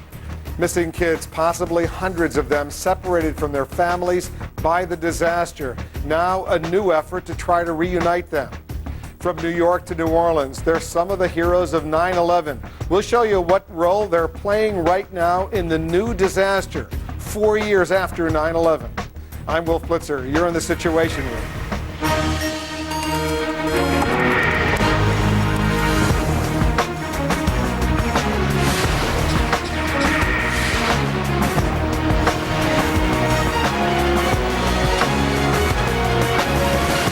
Right now, the critical mission involves a multi-pronged strategy, recovering bodies, saving lives, and caring for the desperate and the displaced. In Washington, another down payment on the relief effort. The House of Representatives passed an almost $52 billion emergency supplemental bill, setting aside some $1.5 billion per day for 5 weeks. The Senate is expected to vote on the bill shortly. Meanwhile, uneasy but unavoidable work. FEMA takes in 25,000 body bags in Louisiana, and temporary morgues could handle up to 1,000 bodies per day. And a new meaning to the phrase, to serve and protect. Amid evacuation orders for New Orleans holdouts, the police are trying to use the power of persuasion to avoid the compulsion of the law. Police say they're not forcing out the up to 15,000 remaining residents, at least not yet. And if that's not enough, there's a new hurricane to worry about right now. We just heard it. This one off the Gulf Coast, Hurricane Ophelia. But first, the recovery from Hurricane Katrina from 47 states to the 3 states in the disaster zone. There's an outpouring of goodwill. In Illinois, generosity is playing in Peoria, but the city has waited so long for an expected 700 evacuees. They're closing down a center specifically set up for them. It opened last weekend, but today it's turning off the air conditioning, the water, the electricity, and moving to a church. Kansas says it can handle 4,500 evacuees, but only 800 have come so far. Communities there are organizing to find evacuees shelter, medical care, and jobs. And in New York, this message to a National Guard unit that's been airlifting relief supplies for 5 days. Please take the day off. Officials asked the 109th Airlift Wing not to transport any supplies today because crews need some time to sort out the tons of supplies the unit has already delivered. We're getting some live pictures right now. Take a look at this, a train in New Orleans. There it is, what used to be a train at least. The cars clearly derailed from that train. CNN's Ellie Velci is watching all of this together with us. Ellie, it's pretty devastating, these live pictures we're seeing. Yeah, it's a yard. Those are containers. You can see on some of them CSX on them. CSX is a major intermodal transportation company. Those are, as we've mentioned so many times, New Orleans and that area around the Gulf is a major port for importing and exporting, and a lot of stuff is stored there. So even if the port's not going in and out, there's a lot of things that are stored in New Orleans. A lot of those are foodstuffs and things that we export and import. And one of the things that's going on right now is that the Port of New Orleans was saying that the companies that deal with a lot of this stock are trying to find out what's at the port, what has to go to their customers, what has to get out. But as you can see there, whatever's in those containers and those train cars, you know, who knows what's in there? If it's foodstuffs, it's spoiling, and if it's other things, it could be damaged. That's not even part of the damage that we're thinking about. Who knows what is in those containers? Companies like CSX carry all sorts of things along rail yards. Some of those containers can be attached to trucks and get driven around the country. This is part of the big mess that we're going to start to see as the water levels recede and we start to get reports about what's been damaged and what's been lost. Wolf. And those containers simply thrown around as if they're little toys. Those are heavy, heavy containers. You see the power of that storm and that water. Ellie, we'll check back with you. In the meantime, though, we'll keep these pictures up over New Orleans. These are live pictures that you're seeing. Let's check in with our Jeff Koinange. He's on the ground for us in New Orleans. Jeff, what's happening today? I'll tell you what, well, if you were talking about the outpouring of support, we actually saw the convoy of NYPD vehicles, about a couple of dozen of them just rolling through town, and you could see people were waving at them, people were clapping. This is what togetherness is all about, Wolf. And there are law enforcement agencies all the way from New York to California. We've seen them all across this city. Security is very tight. They're working together. Let me give you a sense of where we are right now, Wolf. Right behind me, this is where the ferry, this is the entire ferry area. People would come, thousands of people would be thronged in this area. But now it's a security zone. You see those APCs behind me, you see National Guard trucks driving in and out. This is basically the staging area for all law enforcement agencies. And if I walk just a little bit here, Wolf, just so that you can get a sense, the agencies are all gathered here. This is their basic staging area. I don't know if you can see back there. This is where they come for a bit of R&R, a meal, a glass of water, a bottle of water here and there before they go out on their missions. And there are thousands of them, Wolf. You were talking about 15,000 residents left in New Orleans. Well, I think law enforcement here outnumbers the residents right now because there are so many on the ground making sure that A, that the city is secure, and B, when the evacuations begin, at least the people wouldn't have to worry about their homes or that those who leave them. We actually took a drive throughout this morning, Wolf, in several neighborhoods asking people whether they're going to agree to leave the city. Many of them were telling us that they don't want to leave their city, Wolf. What about the whole issue of health as it's unfolding? Are you seeing evidence that people who are left behind or others, rescue workers, police, anyone are coming down with illnesses yet? Nothing right yet. Well, and again, it's early days. And we're asking the residents, aren't you worried about an outbreak of disease? And they said, look, we are New Orleans residents. We've lived here all our lives. That's what most of them were telling us. We know what it's like to be on the ground. In fact, they were telling us the soldiers and the security forces should worry about their health because they're coming in from other states. For the most part, Wolf, people, especially who are living with pets, they don't want to leave here because wherever they are taken, the pets might not be allowed. And again, people who are living their expensive homes, they don't know whether their homes will be safe or not. At the end of the day, Wolf, a lot of people adamant about staying in their city no matter what state or condition it's in. And what about any problems in terms of law enforcement, security, looting? Any evidence of that? It simply has gone away. Is that the latest information you're getting? For the most part. However, we spoke to a couple of officials of the National Guard, and they were telling us something very interesting here, Wolf.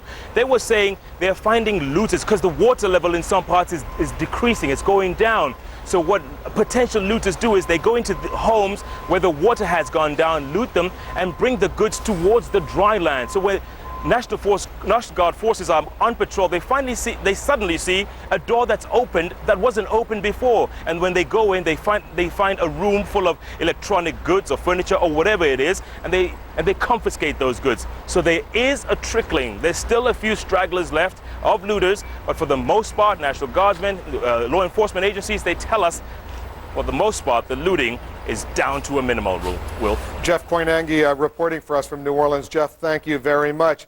Officials in New Orleans can't seem to say it enough. The floodwaters are toxic. They're brimming with E. coli, other bacteria, and chemicals. As the water pours back into Lake Pontchartrain and beyond, there are serious concerns about the effect on the environment. Here in the Situation Room with us, the Interior Secretary, Gail Norton. Madam Secretary, thanks very much for joining us. It's been portrayed, at least by some, as a potential environmental disaster. what has happened in Louisiana and Mississippi. Is this an environmental disaster in the works?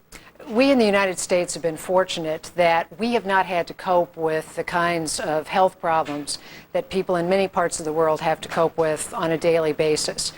The concern about having clean drinking water for people is obviously a big one.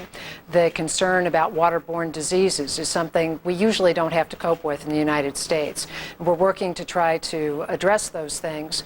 My Bureau of Reclamation, for example, has just provided a water purification system for the hospital in Biloxi that will help 40,000 people have pure water. That's something that is vitally important, that we focus on the basic needs right now for the health and safety. In New Orleans specifically, some of the contaminated water supposedly includes, and we see evidence that it does, raw sewage, bacteria, heavy metals, pesticides, toxic chemicals, human and animal remains.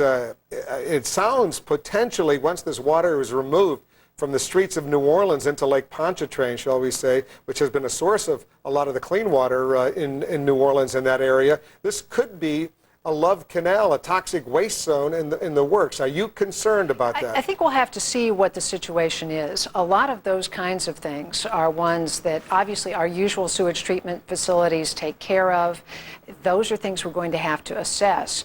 We've been fortunate, though, I think, in that the billions of dollars and the technological developments we've had over time have helped a lot. For example, on the offshore oil and gas platforms that my department is in charge of, we are not aware of any significant spill on the federal waters because the shutoff valve systems actually worked. So there's the damage, while it's terrible because of the feces and those kinds of things, is not as bad as perhaps it could be. So in other words, someday people will be allowed to come back, you believe, and live in New Orleans and not worry about long-term toxic waste? Well, obviously we need to assess those things, and that's something we don't know at this point. There's going to have to be a long-term assessment, but for right now the real focus is on disease and clean water and trying to cope with those kinds of things that are immediate public health concerns. There's been some concern over the years that the destruction of wetlands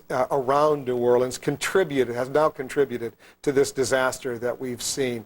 Can those wetlands be restored? Is this a priority for the Department of Interior? We've been working with the Corps of Engineers and studying the wetlands issues. Our wildlife refuge system has a number of refuges that do preserve wetlands in that area. There has been a great loss of wetlands over time, and we have been looking at the restoration of that. In the recent energy bill, the state of Louisiana would share in $1 billion that was passed that would go toward coastal restoration, and it's shared with some other states. And so there are some steps that have been taken, but obviously that's one of the issues that we want to be involved in assessing what needs to be done in the future. The Vice President, by the way, Dick Cheney, has now landed in this area where they're doing sandbagging, 17th Street Canal. That's his helicopter. We'll keep an eye on that. We'll listen to the Vice President once he gets to the microphones. Our Allie Velchey has a question for you, if you have a second. Allie, go ahead. Madam Secretary, thank you. You know, one of the things we follow very closely here in Business News is the MMS, the Minerals Management Service, and one of the things that's been coming out is the fact that natural gas prices, natural gas coming out of the Gulf, has been affected by this storm. It's not something we think about because it's not as topical as gasoline prices and oil prices, but we've heard the Department of Energy Secretary say today that people who heat their homes with natural gas could be paying 71% more this winter than last winter. Your take on the natural gas situation? It seems more alarming than the oil situation. From the offshore oil platform situation, we saw about 87% of the natural gas that was taken offline just as the hurricane hit. We're up to about 40% that remains offline. But although the situation looks fairly good from the platform perspective, we expect on both oil and gas that about 90% of the supply would be able to flow. With the platforms being restored, we still have the onshore receiving areas to worry about. And so not all of it that might be available from the platforms might be able to be received by the terminals and the gas compression stations. onshore. Is there as much of a complication when we talk about the oil, we talk about the platforms and the rigs getting online to get the oil through the pipelines to the refineries in the Gulf and then through the gas pipelines to the gas stations. With the natural gas situation, once you get the production back online in the Gulf, is it a more direct transmission to people's homes? You still have processing facilities onshore. You still have pipelines that have to function. And so we've been working with the Department of Energy and Department of Transportation so that we can get that whole unified system operating again. It's obviously very complex. So let's get back to some of the initial questioning, just the bottom line. Is there any estimate, or is it way too early right now to assess when it will be safe from an environmental perspective for people to go back to New Orleans? I think it is too early to be able to tell at that. We have been doing water quality testing. We are doing aerial overflights through the USGS to look at the damage. So we are working with the EPA to try to assess the situation. But at this point, we really need to focus on the kinds of steps that people need to do to protect themselves. And that includes people being sure to shower off, and we have to provide clean water for them to shower off after they've been in those areas. Obviously, clean drinking water is something that is very important. And so at this stage, we're really focused on just trying to do those things, the common sense things that need to be done to protect people's health. The Secretary of the Interior, Gail Norton, thanks very much for spending some moments with us here in the Situation Room. Thank you. You're looking at these live pictures. The Vice President of the United States has been touring the devastated area along the Gulf Coast. He's now in New Orleans.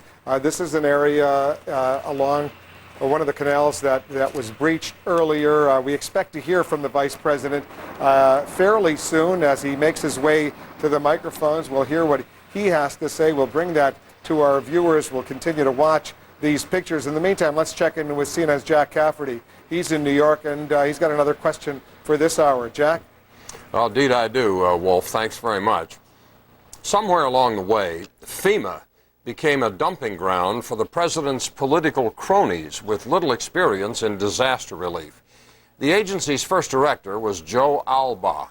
He was President Bush's 2000 campaign chairman. Albaugh brought in the current failure, Michael Brown. His previous work was with Arabian horses. The number 2 guy, Brown's top deputy at FEMA, is a fellow named Patrick Rode.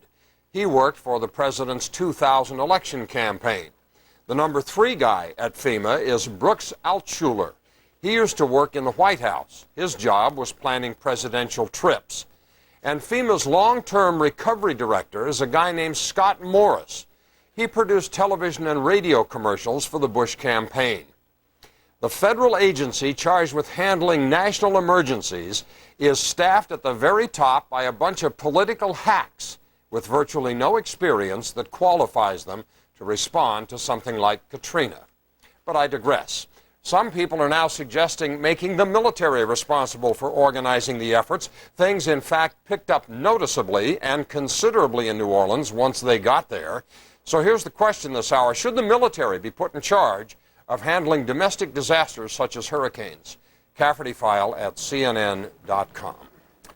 You know, Jack, what happened in 1992 after Hurricane Andrew in Florida, the first President Bush was severely criticized for supposedly not doing enough for Floridians in the immediate aftermath of Andrew, and some pundits suggested later that he lost Florida to Bill Clinton in that election precisely because of that reason. You remember that? I do, and I can remember a mayoral election in New York that turned on the fact that snowplows didn't get into some of the outlying neighborhoods soon enough after a particularly heavy snowstorm, and that mayor was promptly voted right out into the street, as it were. So the voters do remember. If the damage that's inflicted upon them is severe enough, they tend to remember, and when they go to the ballot box, sometimes they try to get even. As we watch the Vice President make his way, I believe, to some microphones to report to us what he's seeing and what he's hearing, I just want to point out there's some suggestion that this president, learning from his father's mistake, wanted political associates of his to be in charge of FEMA to make sure the response would be perfect, especially to Floridians in the aftermath of hurricanes, because that's where a lot of hurricanes hit. Yeah, well, it didn't work out so well, did it? Sometimes it doesn't necessarily I mean, work out, where are the qualifications for these people? None of these guys is qualified, based on the stuff I'm reading, to head up an emergency management agency. One of them worked with Arabian horses. The rest of them are all guys off the campaign trail, plan presidential trips, produce TV commercials. I mean, don't you need somebody at the top running the organization that has some semblance of an idea of what the hell is required when there's an emergency? All right, Jack. We got the point. I got carried away. All right. We're going to check back with you, and we'll hear what our viewers think about this sensitive subject as well. We're getting some live pictures, not only of the Vice President, who's making his way, we believe, towards some microphones in New Orleans, but these are live pictures coming in from aboard a helicopter, and you can see the floodwaters. They may be receding, but they still look pretty deep in this part of New Orleans that we're looking at right now, and we'll continue to watch both of these live pictures.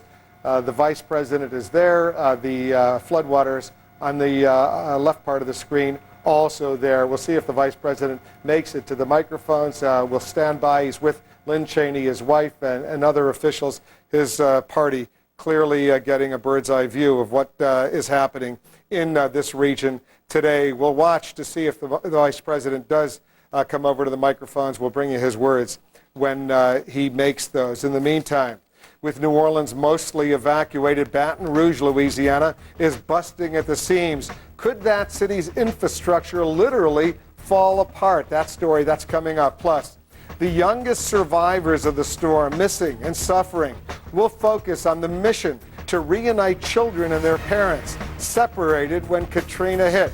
And later, almost 4 years to the day after 9/11, New York firefighters and New York police face disaster once again. Much more of our coverage here in the Situation Room right after this.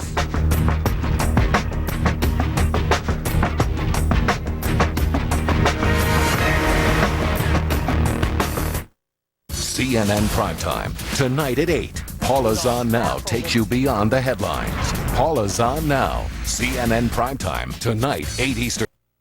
Let Empire Glass replace your cracked windshield, and we'll give you 24 free dinners to Sherry's Restaurants, where you'll enjoy great food and delicious pies all day, every day. And we offer free mobile service to your home or office. So for the highest quality windshields and 24 free dinners to Sherry's, call Empire Glass today at 503-251-9881. And remember, when you think glass, think Empire. So get Comcast high-speed internet today and surf tonight.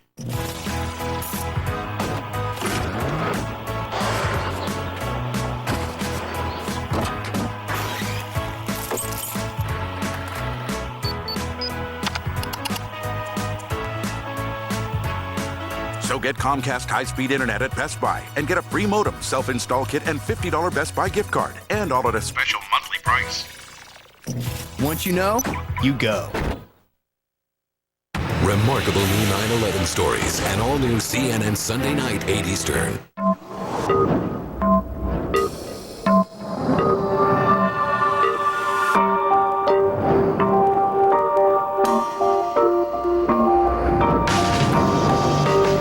Designed to captivate. Designed to illuminate. The luxury sedan designed to outperform. Introducing the all-new M from Infiniti.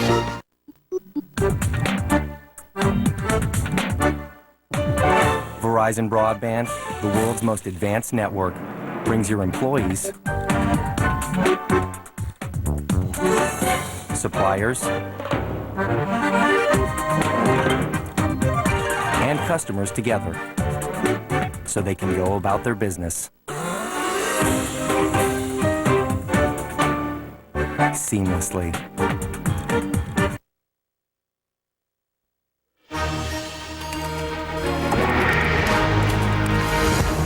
Welcome back to the Situation Room. I want to show our viewers, we're looking at two live pictures over here. Aerial photographs, live pictures coming in from a helicopter flying over New Orleans. This part of New Orleans relatively unflooded. We'll continue to watch that.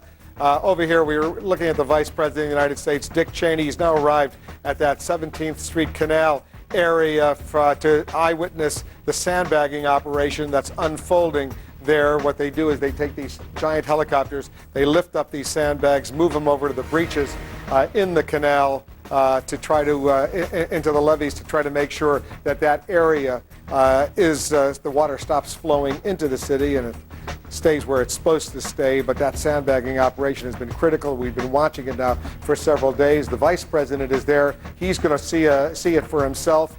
We anticipate he will be making some remarks. Once he does, we'll bring those remarks to you live. In the meantime, Baton Rouge, Louisiana is bearing a very heavy burden. Its population has doubled and its infrastructure is bending under the weight of the evacuees. CNN's Alina Cho is there. She's joining us now live with more. Let's talk a little bit. Alina, what about the people who have moved into Baton Rouge? Give us a sense of what's happening there. Well, here's the situation. It is really an incredible thing to see. You're talking about a city of 250,000 people under normal circumstances. You are absolutely right. The population has swelled to more than 500,000. The one thing that we have noticed time and time again is the traffic. One woman told me she lives 2 miles away. It takes 2 miles from work, rather. It takes her 25 minutes to get there. This is also causing a massive strain on the housing market. Just last week, there were 3,500 homes on the market. Now there are just 500. You cannot get a rental property. Everything is rented. You can't get a hotel room because everything is booked for the foreseeable future. But the one bright light, Wolf, is that it has been good for business. The Chamber of Commerce tells me that all of these extra people are pumping in an additional $10 million a day into the local economy, Wolf. What businesses, Alina, are moving into Baton Rouge right now? Well, a variety of businesses. They're still trying to sort all of that out, but we can tell you that when all the numbers are sorted out and counted, it looks like there will be anywhere from 1,000 to 2,000 businesses moving here into the area from New Orleans into Baton Rouge. The big question is, how long are they going to stay? Are they going to move here permanently? And all officials will tell us is that it depends, really, on a number of factors, but one of them is it depends on whether the owners are parents, because once they settle here, put their children into schools, they may want to move here permanently. Alina, thank you very much. Alina Cho is reporting for us from Baton Rouge, Louisiana. I want to go back to New York. CNN's Ali Velchi is getting some new information for us on those FEMA debit cards, $2,000 potentially. What are you picking up, Ali? Well, you know, I don't understand. I'm not quite clear on why this can't be worked out. But FEMA is now saying that because of the confusion around the whole debit card situation, we now have a situation where they will give the debit cards to the remaining 8,000 people at the Astrodome, and then they're going to mail checks for $2,000 to everybody else, the other evacuees who need them. So they're encouraging people to sign up with the U.S. Postal Service to make sure that their checks get to the right place and that they should get these checks out within the next couple days. It's puzzling to me. This is the one thing they've got to get cleared up, and we're still not clear on why this is the case. But now FEMA's saying 8,000 more evacuees who are in the Astrodome will be handed the debit cards. Everybody else gets a check for it. So sign up so that they know where to send it to. Here's what I don't understand. A lot of these people don't have an address. Well, this is exactly it. I mean, that's one thing to say to people who have a house and an address. This seems to me like it's just got to be easier to get these debit cards to people in their hands through distribution lines than to get homeless people, not newly homeless people, to register with an address. I understand they're trying to get people to register with addresses, but that might be a slightly longer-term situation than someone who needs the money now. The debit card seemed like a fantastic idea. These people have to eat, get clothes, get transportation. Again, we will continue, obviously, to keep everybody posted on what FEMA eventually decides to do with these debit cards. But for the moment, it looks like they're going to give it to the people in the Astrodome, and everybody else has to sign up and get a check mailed to them. All right, we'll watch the story. Yeah. Some confusion, some significant confusion, Ali. Appreciate it very much. Every hurricane survivor's story is somewhat different, yet they all share some common threads: the fear and the courage, the anguish, the relief, and sometimes the anger. Thomas Gazzo is one of those many survivors. He's a lifelong resident of Biloxi, Mississippi. He's joining us now live. Thomas, thank you very much for joining us. Tell us your story. I believe you're standing outside of what was your home. Is that right? Yes, I'm staying at about, I'd say roughly about 5 blocks away from where I used to live. Where were you? How did you survive this hurricane? Well, at this hurricane this time there, I listened to my wife and said, get out. She was afraid of drowning. And at exactly around 2 o'clock the Sunday before the storm, I decided to tell her, I said, all right, let's go. We're going to go to my daughter's house. And we stayed something like 37 miles away from Biloxi up in Van Cleve. So that basically saved your life and your wife's life, your wife's recommendation. Is that fair to say? That's right there. I think if it wouldn't been for her, we'd probably been up in the attic somewhere swimming around. Maybe, I don't know, the whole area that I live in is devastated. Well, talk a little bit about what it's been like in these days since Katrina hit Biloxi. Well, according to what I see, everybody's homes that I used to know, because being born and raised in Biloxi here, the people that I know, a bunch of people that had died, perished in a storm, which I thought would never take place in this area, but under the circumstance, not just in this area, throughout Louisiana and the rest of Mississippi and Alabama also, because I've been, like I say, I was born and raised on this coast, and I've been from one end of here to Louisiana, and I had a strange feeling one day that the people in New Orleans was going to really suffer, just like they predicted it would, and I'm sorry to hear that it did happen. And of course, I know even with the situation as far as the casinos here in Biloxi, the amount of people that was employed, including my children, have no jobs, and I'm sorry for the other families as far as in the casinos and stuff there that don't have any jobs. Plus the millions of people that not able to go to work. As fortunate as I am, because I work for the Department of Veterans in Biloxi, and I did work in Gulfport, which is no longer open, but they found a spot for me in a section Thomas, that I work at. Where are you living now? What happens with your life and your family? Where do you live? Well, at this present moment there, we're just staying from daughter's to daughter's house. And that's it? You're just staying with your daughter because your house is totally destroyed. Well, I have a roof and a frame of a house there, but if you go inside there, I'm afraid there's some type of disease that's going to be there. I was in it today, and there's some kind of yellow-looking, I don't know, I've never seen anything like it there. There's some kind of disease growing on the back of the drawers and stuff. It's not just mold. I know what mold is, but this is something there that I'm not used to seeing, and I have no idea what kind of bacteria, germs it could be, because I work in that field as far as in the laundry room. Well, good luck to you and your family. Our heart goes out to you, Thomas. Appreciate your spending a few moments sharing your story. It's only one story, but it's typical of so many thousands, hundreds of thousands of people who have suffered, and that Mississippi coast has suffered a great deal. Yes. Good luck to you. Well, I just thank God that everybody survived it, that the ones that was able to get out, and I thank God to this day that I'm alive due to my wife's wish. Thank you. We're happy both of you are alive. Thanks very much, Thomas, for joining us.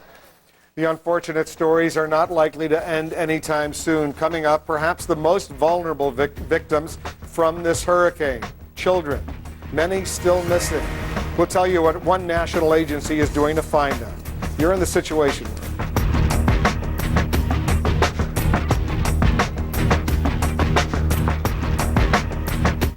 Would you like to turn your equity into cash you can use for any purpose? Just log on to ditech.com for your free online e-appraisal. Right now we're offering a low fixed-rate home equity loan with a flat fee of just $49. Call 1-800-DITECH-3. Excuse me, what is that? ING. They're the financial services company that's all about fresh thinking. They're full of new ideas, so you're ready for whatever comes along. I know about ING. I want to have a cappuccino. What's that? Why can't we have a cappuccino? You have to go to the car now. You never have any fun. You never let me do anything fun. It's a man struggling with his inner child. You're so mean! A cappuccino, please. Ask your financial professional about ING. All you want to do is use me. At GMC, we engineer every vehicle to the highest standard. And that's also the way we build them. Maybe that's why J.D. Power and Associates named the GMC Sierra the highest-ranked heavy-duty full-size pickup in initial quality. At GMC, we can't be certain how you'll use our trucks, so we engineer them all to the highest standard, professional grade. I'm always here, working. A low profile on the high plateau, vanishing in the shadows of the buttes. Bred to be nature's neighbor, reaching miles deep for energy America needs. A natural gas well, meeting the demand in harmony with the land. With still more to explore. Hey, let's check on the crowds at the Ace Hardware sale. Neil. Yeah, Neil said he'd be right back. He's buying stuff. The Ace Alpha Hardware Day sale. Great deals like $10 off 2 gallons of Ace Royal paint and a 3-pack of Ace paint rollers. Free after rebate. Sale starts Friday at Ace. Hey guys, big news for men with ED. The Cialis Promise program. Here's the deal. Try Cialis for the first time free. They're so confident you'll like Cialis. If you don't, they'll pay for a sample of the ED tablet of your choice. That's the Cialis Promise. Get details at Cialis.com. See how having up to 36 hours lets you choose when the moment is right. Cialis is only for men healthy enough for sexual activity.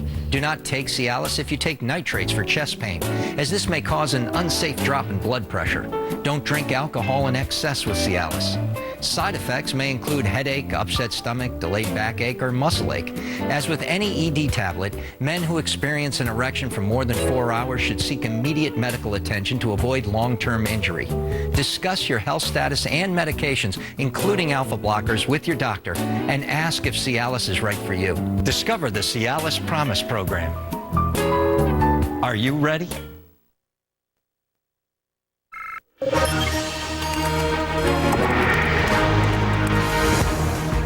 The disaster along the Gulf Coast has separated hundreds of people from their loved ones, including so many children. CNN's Brian Todd is joining us now live from Alexandria, Virginia, to show us what one national center is trying to do about this. Brian? Wolf, we're here at the National Center for Missing and Exploited Children. This is the special Katrina Victims Hotline Center.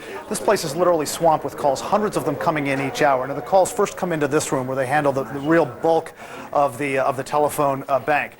If a call needs to be vetted more specifically, it is transferred into this room where some very sensitive, specific information is taken down and then relayed to teams in the field. Those teams are trying to find kids like 8-year-old Alex Davis. We're going to put a picture of Alex up here. He is 2 days past his 8th birthday, and he was last seen with his mother at their home in New Orleans, it says here. They told a relative they would be evacuating to a hotel, but they have not been heard from since then. Alex is one of 866 children now listed as missing from Katrina and its aftermath. One of the people trying frantically to find Alex and so many hundreds of others like him is Bill Hagmeyer. Bill, thank you for joining us. Bill has been a longtime volunteer here, but he's been manning the phones for days. Bill used to run the FBI's Child Abduction and Serial Killer Unit. Bill, take us through a typical phone call. What happens? Well, as soon as a call comes in, the first thing the volunteer is trying to do is to create a calming dialogue.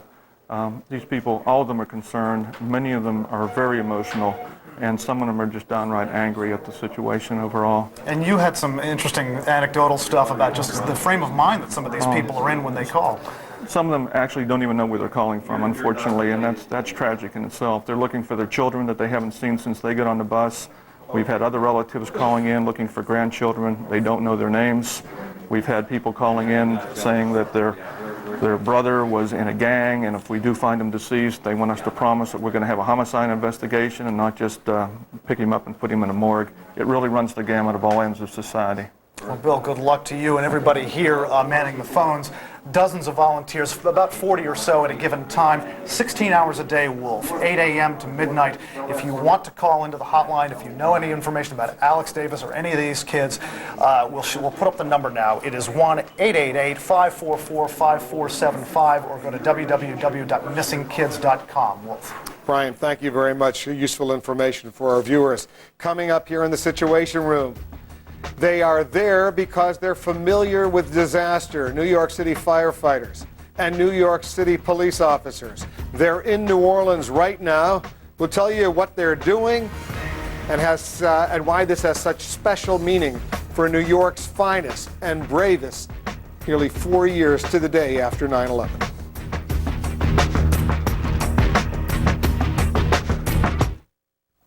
Here is a place in the Orient filled with features of the Occident. Approach its history.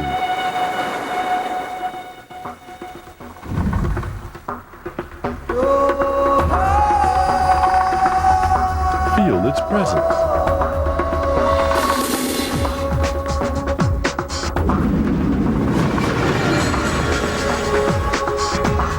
Qingdao, host city for the 29th Olympic Sailing Regatta.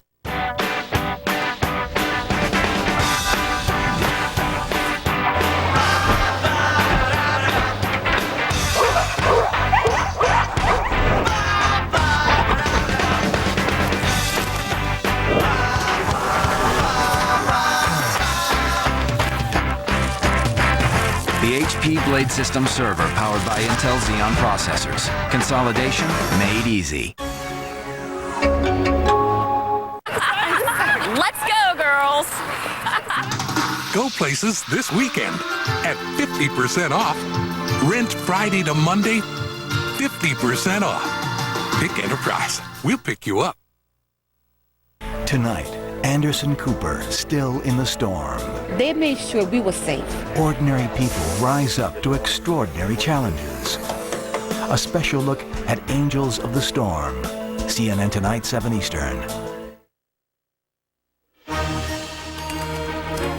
Katrina Missing Kids Hotline. Take a look once again at that number. If you have any information that's useful, call 1-888-544-5475 or go to www.missingkids, all one word, missingkids.com. Tomorrow night, 8 p.m. Eastern, CNN will have a special on this very subject tomorrow night, 8 p.m. Eastern. It's a relationship forged in trials and fire. Firefighters and police officers from New York down in New Orleans right now to try to help out. CNN's Mary Snow is in New York. She's watching this story for us, a very emotional story. Mary, what are you picking up? Certainly is emotional, Wolf, and if any police or fire department in the country knows what it's like to face disaster and need support, it's New York City, and that is why more than 600 of the city's firefighters and police officers have gone to Louisiana, saying it's time to give back after the outpouring of help given to them after 9/11. New York City firefighters have joined the front lines in battling some of those huge blazes we've been seeing over the past couple of days in New Orleans. The fire department has sent over 300 firefighters. Some are still on their way to New Orleans, and that includes the fire truck Spirit of Louisiana. The state of Louisiana gave that truck to New York after the September 11th attacks. New York City Fire Department lost 343 of its own. And since most of the team deployed are veterans, many were on duty during 9/11. One of the first firefighters sent includes the son of a fire chief who was killed on 9/11. Now, many of the nearly 300 New York City police officers who've been sent to the region were also on the force during the attack 4 years ago. The department had 2,000 volunteers. A police sergeant in New Orleans says officers are assisting in patrolling the French Quarter and Jefferson Parish. An interstate agreement allows them to have full police powers in Louisiana while they're there. Now, one officer said helping out right now is perhaps the best tribute they could give to everyone who died on 9/11. They plan to mark the 4-year anniversary together in New Orleans on Sunday, and there are emergency workers also from many states, including hundreds from Illinois, Maryland, Texas, and Georgia, just to name a few. Wolf? All right, Mary, thank you very much. Mary Snow reporting for us from New York. CNN's Zane Vergie is at the CNN Center in Atlanta. She's taking a closer look at what newspapers around the world are saying about this disaster here in the United States. Zane? Wolf, the Calgary Herald in Alberta, Canada, offered an insider's perspective to the much criticized response to the disaster.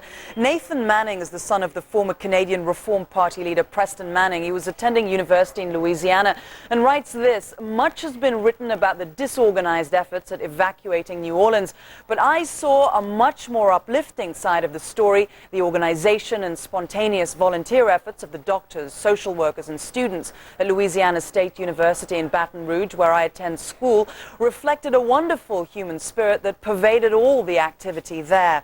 Now, others, Wolf, are striking a less amiable note. Mexico's La Jornada newspaper is writing this. Perhaps the only good thing about Katrina is that it could accelerate Washington's withdrawal from Iraq. And Pakistan's newspaper, The Nation, says this: in the wake of the devastation wrought by Hurricane Katrina and Bush's inept response to the unfolding humanitarian crisis in New Orleans, the myth of America's superpower status has been shattered. A much friendlier, more understanding tone in the Australian, which says the poor initial response to Hurricane Katrina had to do with bureaucracy, not race or Iraq. In assessing the U.S. response to Hurricane Katrina, keep in mind its scale. It devastated an area the size of Britain. Tell me the country would have responded with perfect efficiency. Any country could have. Wolf? All right, you're going to continue to monitor all world reaction for us, Zane. Thank you very much, Zane Burgee at the CNN Center. It's an important question.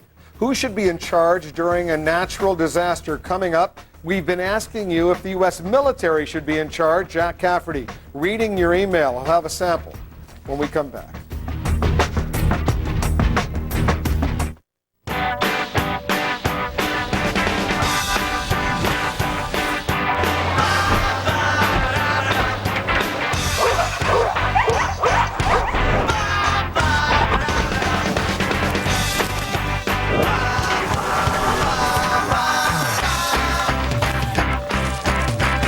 The HP Blade System server powered by Intel Xeon processors. Consolidation made easy. CNN Monday. Chief Justice nominee John Roberts faces the Senate. Get live updates on the hearings with Wolf Blitzer from CNN Situation Room. CNN Monday, 12 noon. Let Empire Glass replace your cracked windshield, and we'll give you 24 free dinners to Sherry's Restaurants, where you'll enjoy great food and delicious pies all day, every day. And we offer free mobile service to your home or office. So for the highest quality windshields and 24 free dinners to Sherry's, call Empire Glass today at 503-251-9881. And remember, when you think glass, think Empire. I can't seem to find the book Into the Mist. What if everyone had the same extraordinary service as Northwest Community Credit Union? Sorry, we're all out, but we do have the author. It was a cold, dark night.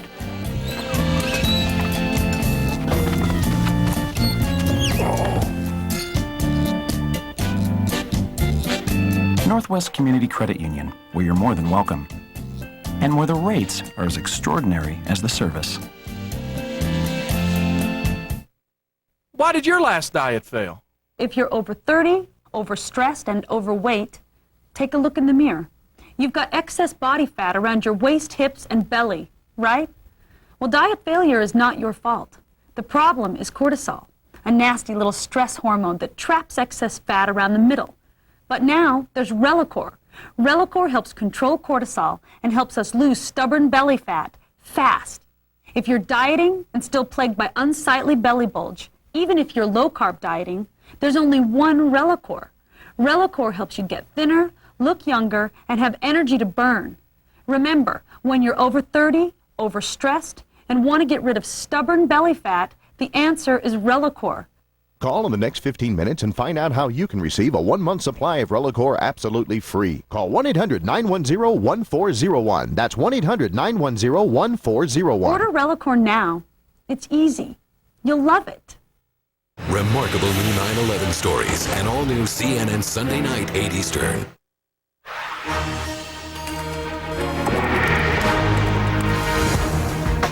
The Vice President, Dick Cheney, is now in New Orleans. He's touring areas devastated by Hurricane Katrina. Just a little while ago, this is videotape that we're just getting in. He got into that military Humvee and began an on-the-scene inspection tour. You see the security guards walking in front and alongside that military Humvee. The Vice President is inside. He's going to see what's going on. At some point, we do expect him to make a statement. We'll try to bring you that statement once he does. In the meantime, though, he's sitting right there in the front seat as that Humvee drives along the streets of New Orleans. He's traveling with the military commander on the scene, the 3-star General Russell Honore, and other representatives, local, state, and federal authorities. They're in this convoy now, and they're moving along. We'll watch the Vice President.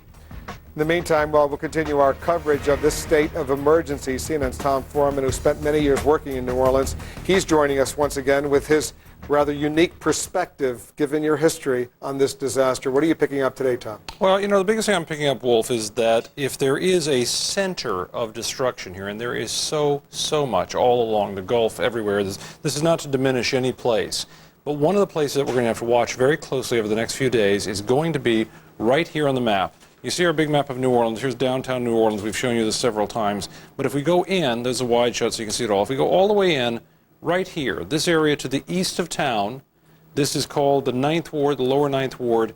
This canal over here, the industrial canal, is one that broke, where we had a lot of water pour in. What makes this important is over here is Chalmette, which is where we had some of the folks who were found in the nursing home the other day. I believe in this area you're going to have an awful lot of casualties coming out. I hate to say that, but I think we're going to see many there because the nature of flooding there was different than it was in other places. If we look at our overlay of the flooding in this area, look at this. Huge amount of flooding all up in here, all over in here. What's different about this than all this flooding?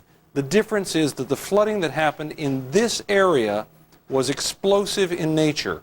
This is Lake Borgne over here. We don't talk much about Lake Borgne, but on Monday, when this storm was sweeping in, Lake Borgne was pushing up through all these lowlands here very quickly. In addition to that, while that was happening, then we had Lake Pontchartrain up here starting to push down from above. That all put water pressure on this area that we're talking about. The 9th Ward, down into St. Bernard Parish, Chalmette, Araby, all of these areas, working class neighborhoods, lots of folks that stay put there trying to take care of their property if they could, some because they couldn't get out. And then you had the levee break and fill in on this side.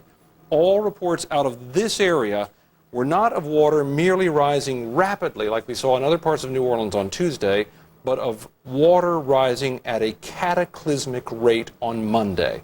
People talking about walking 30 feet and seeing the water rise 10, 12 feet in that time. Look at this, Tom. This is video that we're getting. It's just coming into CNN now. Video coming in from the pool camera, traveling with the Vice President, Dick Cheney. Every time we see destruction along this scale, whether in Mississippi or Louisiana, it's just heart-wrenching to see what a natural disaster, the kind of damage that it can cause.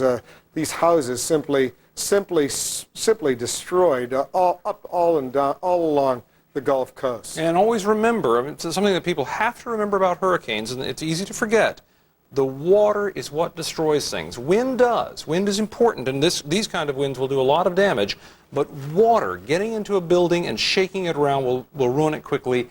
And explosive water, like we're talking about in the 9th Ward and in Chalmette and in St. Bernard Parish, this is what traps people and kills people all the time. And I think we're going to have to watch that area very closely. This area, though, looks like Mississippi that the Vice President was flying over earlier today. This looks like simply devastated areas. And they had some of that there, too. I mean, we had a witness the other day who was talking about in Biloxi, coming out of his house, there was a little lagoon up. Yeah, this is further down the shoreline. But he said he came out and there was a lagoon near his house. This man described at his house seeing a 30-foot wave coming at him. Now, I know that's hard to judge, and he knows it's hard to judge, but he's a man who's lived much of his life on the water, and he said, I'm telling you, I saw a 30-foot wave swelling up and pushing toward his house. He turned and left, watching his house get destroyed behind him. Those stories of explosive water are going to lead us to where some of the greatest loss of life will ultimately be. And certainly all along that coast, you had that shallow part of the Gulf there pushing up. That water pushes easily when it's shallow like that and causes a lot of damage. All right, thanks very much, Tom Foreman. Got a good perspective for us. Coming up, has FEMA become too politicized? Should the U.S. military manage the response to natural disasters? What do you think? We'll hear what you think. Jack Cafferty's been reading your email. We'll take a quick break. We'll be right back.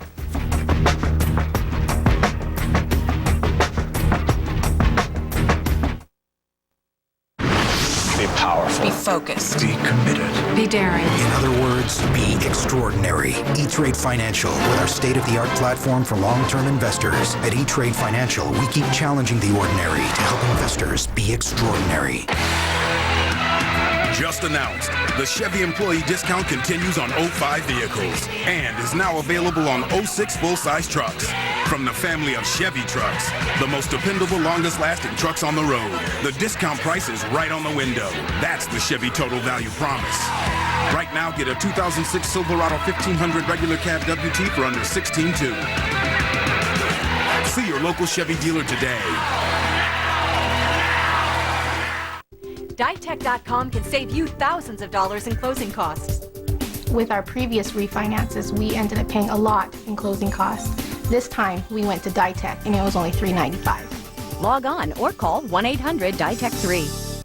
How many days is 3 weeks? 21. Won't you miss your room? A little bit. Won't you miss Rocky? You know what I'm gonna miss the most? What? This face.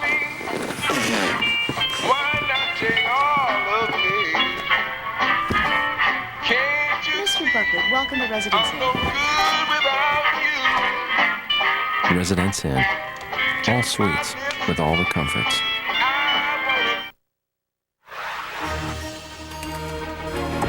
Jack Cafferty's been going through your email on the question of the hour. He's joining us once again from New York. Jack? Well, somewhere along the way, FEMA has become a dumping ground for President Bush's political cronies, and most of them have little or no experience in disaster relief from the chief, Michael Brown, right on down the line. A lot of these guys at the top of FEMA are former campaign workers, and one guy planned presidential trips for the White House. One way to fix that would be to replace the leadership at FEMA and the responsibility for handling national disasters like a Hurricane Katrina with the military. That's the question. Should the military be put in charge of handling domestic disasters such as hurricanes? Don in Greenville, South Carolina, the military should not be given responsibility. FEMA needs new leaders and needs to regain autonomy. In other words, it should be out from under Homeland Security so that it has the 25 or so agencies directly at its beck and call when the situation warrants. Todd in Ontario, Canada writes, I'm sure the military could handle disaster relief more efficiently than FEMA, but it shouldn't be their responsibility. It should be handled by state officials. It's obvious the Bush administration has spent too much money on counterterrorism and cut too many essential services for the people. Terry writes, it probably would not be a bad idea if we take their advice and let them do their job. They already have staging areas all over, experience deploying people, all the supplies at their fingertips, but the problem still remains, who tells them they can go in? Do we leave it to them or the politicians? Kara, Glendale, Arizona, why not the military? Obviously, FEMA isn't prepared to handle America's catastrophes. The military doesn't seem so politically motivated. And I like the military, particularly Honoré's attitude, just get it done. Reminds me of an old quote, don't tell me how bad the storm is, just bring the ship in. And Lisa in Harlingen, Texas, I believe the military is doing the job of FEMA, so why not eliminate the red tape and overhead? Hey, I've worked in advertising. Do you think FEMA would give me a big job? It's a little... Jack, we'll do this again tomorrow. Thanks very much. I can't wait, Wolf. All right, thank you very much. We got some live pictures coming in. Dick Cheney, the Vice President of the United States, he's in the region right now. He's looking at one of the pumping stations. That's him with his back to us. You see the white hair, you see the blue shirt. He's getting briefed on this pumping station at the 17th Street levee, where 17th Street Canal, where this levee simply broke. The Vice President getting a on-the-scene inspection of what has happened. We expect at some point to hear from him. Once we do, we will go back to New Orleans. Just ahead, flooding and fraud on the internet. Hurricane survivors need help. They need help right now, and there are plenty of people online willing to provide it. But do we need to be wary of some websites? Yes. We'll tell you some of that when we come back. Privacy, equality, the right to choose. Fundamental freedoms Americans have cherished for generations. But John Roberts dismisses one of our established liberties as the so-called right to privacy, and co-wrote a brief arguing that Roe v. Wade should be overruled. Roberts' legal record raises questions on whether he accepts the right to privacy. There's just too much at stake to let John Roberts become a decisive vote on the Supreme Court. So we need 90 notebooks, Wi-Fi enabled ASAP? Right. You just want me to make them appear now? All right. Aro, Paco, Acho. I'm just kidding. I'll call CDW. You'll have your notebooks in no time. Nobody responds like CDW. With great technology like the ThinkPad X41 tablet PC. It's one of the lightest convertible tablets on the market. CDW, the right technology, right away. So you guys want me to conjure up some PCs still? All over the internet, there are people ready to help the hurricane survivors, but lurking among them, a few who are trying to take advantage. Our internet reporter, Abby Tatton, is checking the situation online. Abby, what are you finding? Yes, Wolf, the Justice Department is warning people to be very wary when they're giving online. There are over 2,000 sites, they say, that have cropped up in the past few days since the hurricane, purporting to be helping the victims of Hurricane Katrina, and the Justice Department is warning that a lot of them could be bogus. Let's look at some of them here. Sophos.com is a computer security firm that's tracking some phishing emails, trying to get your credit card information. And this is one of those spam emails that they have tracked that they showed us. This purports to be from the American Red Cross. Shows up in an unsolicited email. Looks very much like it has the logo of the banner, but it's not. This is the legitimate site. It's different. It has other ways to donate right there.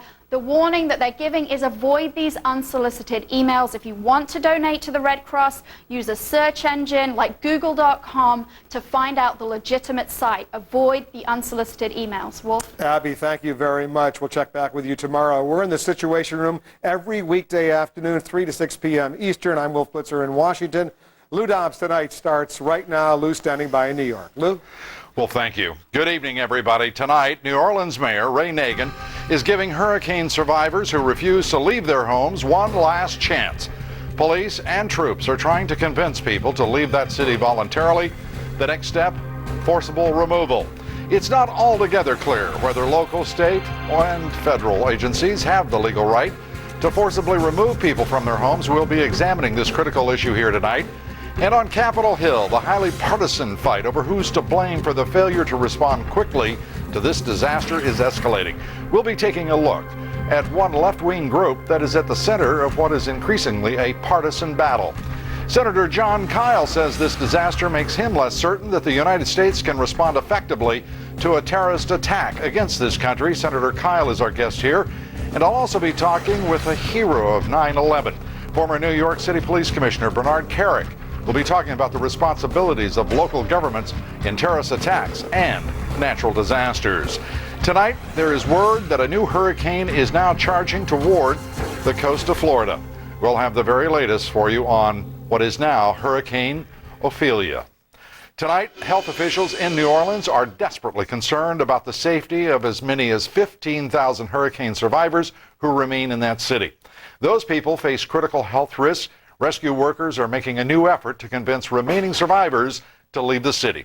Officials are also expressing new concern tonight about the rising number of fires in the city. There were 4 more fires today, 11 fires yesterday. The hard-pressed New Orleans Fire Department has now been reinforced by 800 firefighters from 3 states, New York, Illinois, and Maryland. The cost of this massive relief effort is escalating rapidly.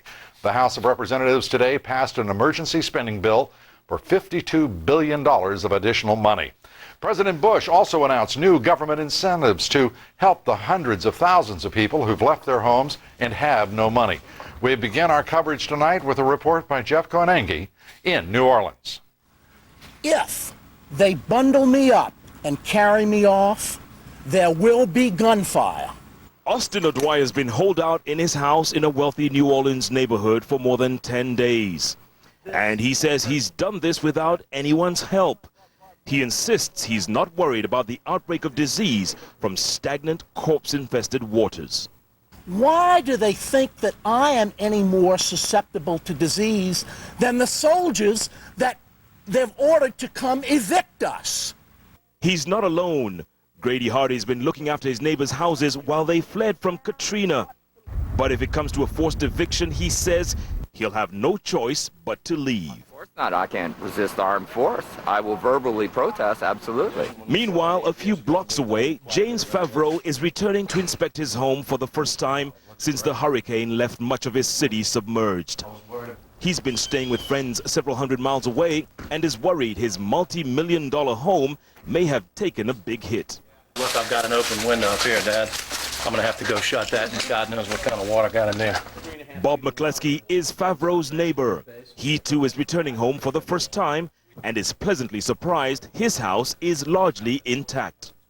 No wind is blown out. I mean, it's just amazing. Both McCleskey and Favreau say they're leaving again now that they know their houses are okay.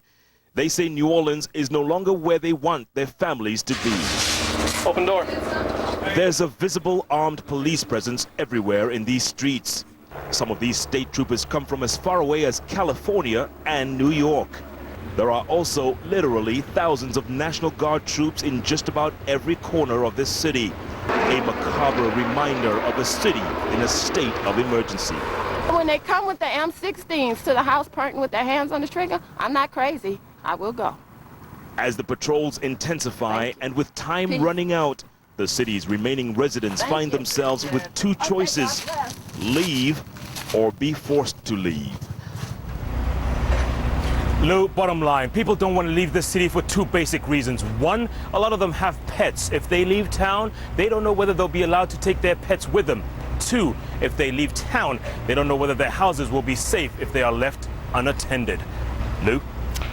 Jeff, thank you very much. Jeff Koenengi. Firefighters in New Orleans are stretched to the limit tonight. New fires breaking out across the devastated city. Military helicopters carrying 750-pound buckets of water moving in to battle a fierce blaze in a New Orleans home this afternoon. 100 firefighters from New Orleans are now battling those fires with help from 800 firefighters from all parts of the country. But New Orleans officials say the threat of massive new fires in their city is still very real tonight. One major concern that they have is the threat of new fires from broken underwater gas lines. And some of the fires, they admit, have been set by arsonists. And as long as remaining survivors remain in their homes and use candles, officials say there will be a serious threat of accidental house fires. President Bush today declared Friday, September 16th, as a national day of prayer and remembrance for victims of this disaster. President Bush also announced two major new government initiatives to help survivors. Dana Bash reports now from the White House. Dana?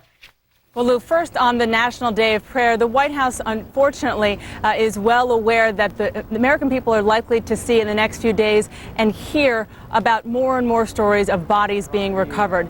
Part of calling for prayer is to make sure Americans see the president understanding what's going on the ground, and also preparing Americans for more grim news and perhaps outrage among the American people about what went on. Now, on the initiatives you talked about that the president announced today, first of all, he said that every household who has been displaced, they will get $2,000 from the government. And he also talked about some initiatives, he said, to cut through the red tape, primarily to make sure that those getting federal benefits like Medicaid, Medicare, unemployment will still get them. But he also made clear that people need to be patient. We have much more work to do.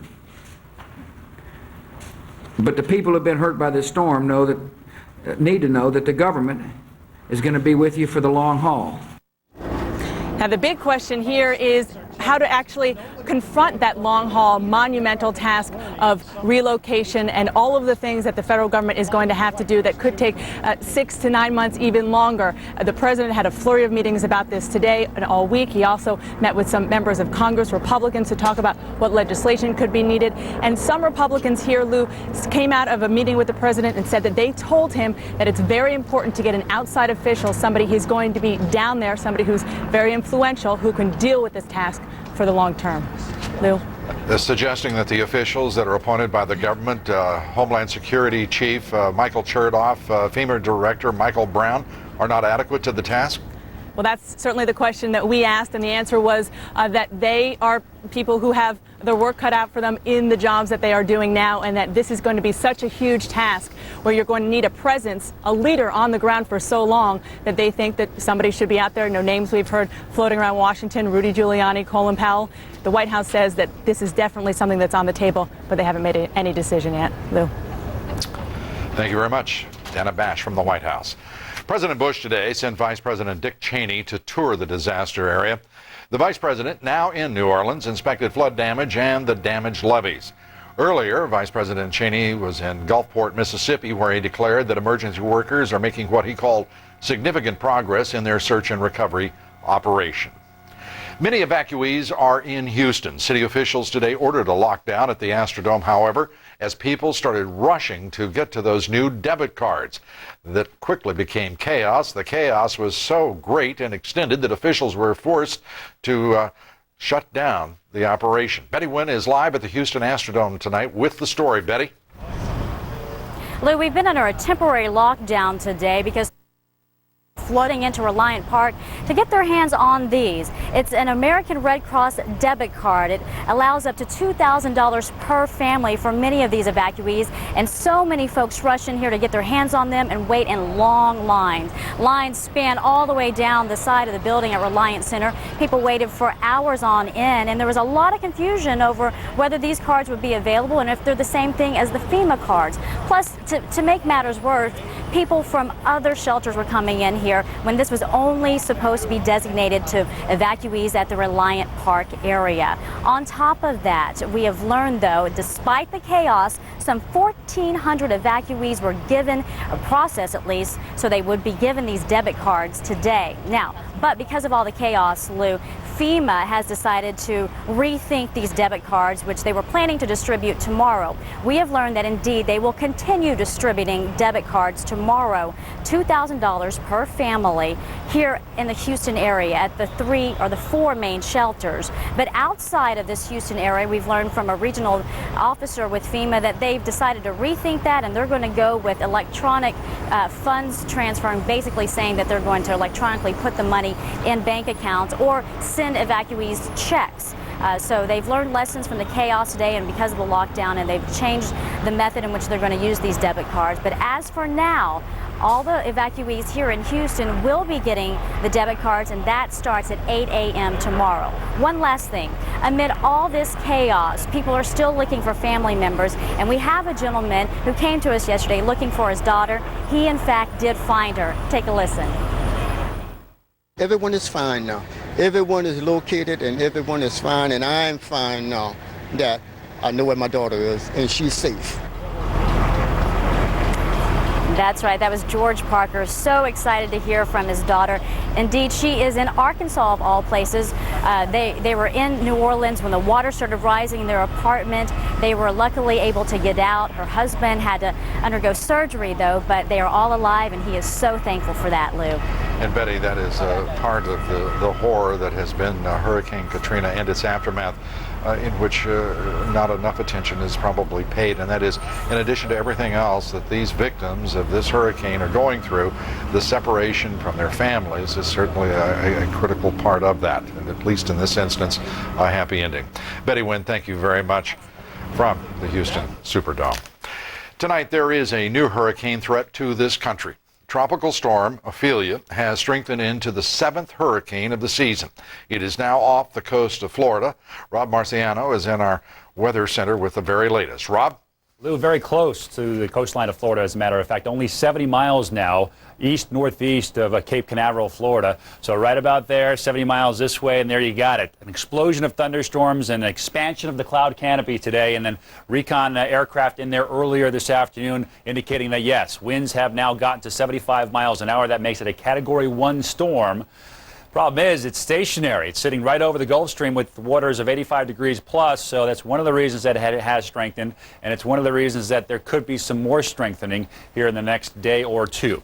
This is the forecast track out of the National Hurricane Center. It is stuck. It is not moving anywhere right now, which makes it extremely difficult to forecast until we get some sort of movement. But right now, the forecast is for it to pick up a little bit of steam and head towards the northeast as a Category 1 storm for the next couple of days, and then maybe even do a loop, which is not unheard of, but certainly rare, especially when you have steering winds as weak as they are right now. Key here is that the National Hurricane Center has not issued a hurricane watch or warning yet. Tropical storm watches and warnings have been issued. A tropical storm warning means that tropical storm conditions expected in the next 24 hours. But because they haven't issued a hurricane warning, it indicates that they're pretty confident of this thing not jogging too far to the west to give the coastline hurricane strength conditions, at least for right now, Lou. So we'll watch this thing. It is sitting right now, and it continues to strengthen, and it could very well be a threat to the coastline of the U.S. before it's done. Back to you. Rob, thank you. Rob Marciano, news that none of us wanted to hear, but which we have to pay great attention to. Thank you, Rob.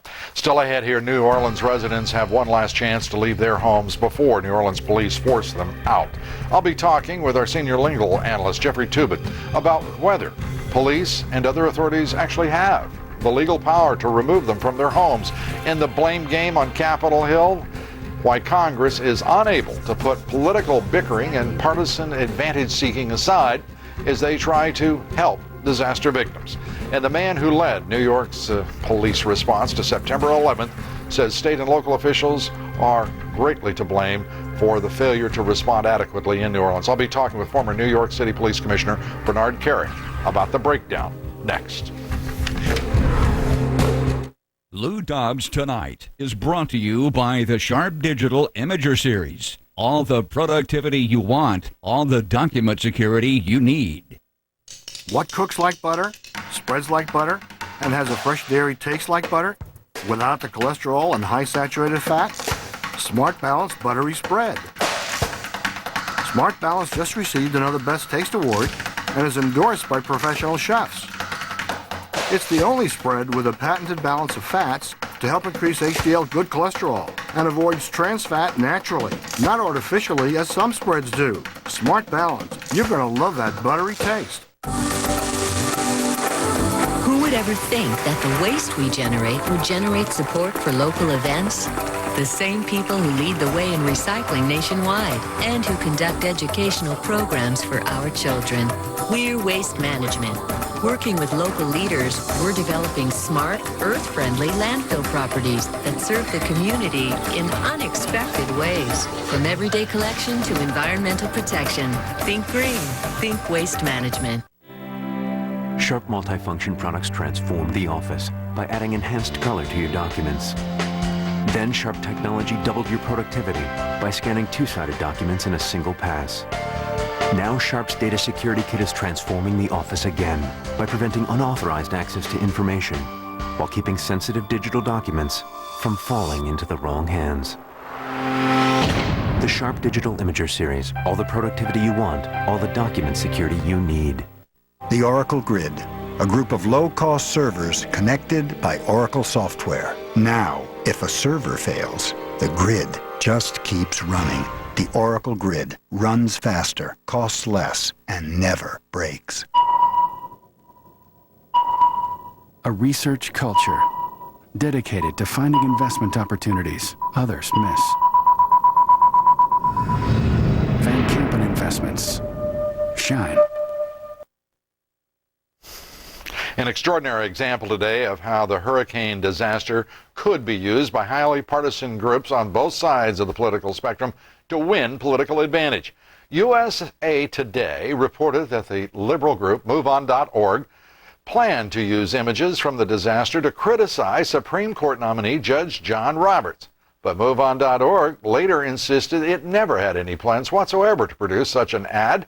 Kitty Pilgrim has our report. Kitty? Lou, it's really interesting how these 527s and political action groups are steering the national debate.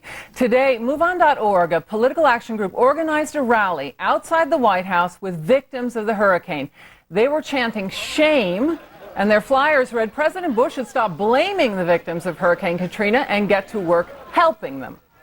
Well, a story in USA Today claims that MoveOn.org was planning on running ads next week opposing judicial candidate John Roberts that would feature hurricane victims. MoveOn.org denied that story. They say, we have no plans and have never had plans to produce such an ad.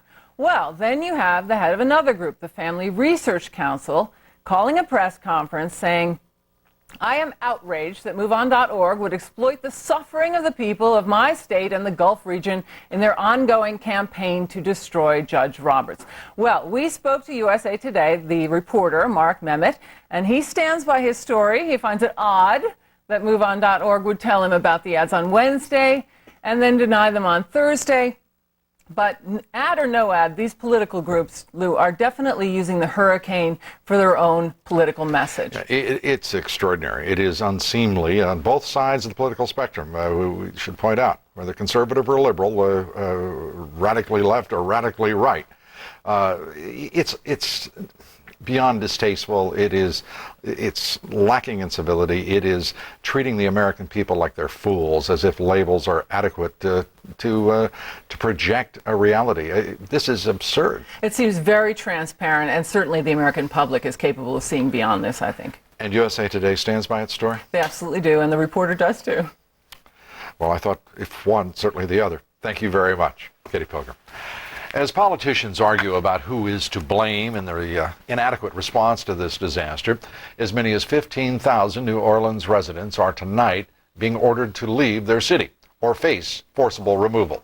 Many of those residents are stranded, but many, if not most, simply refuse to leave.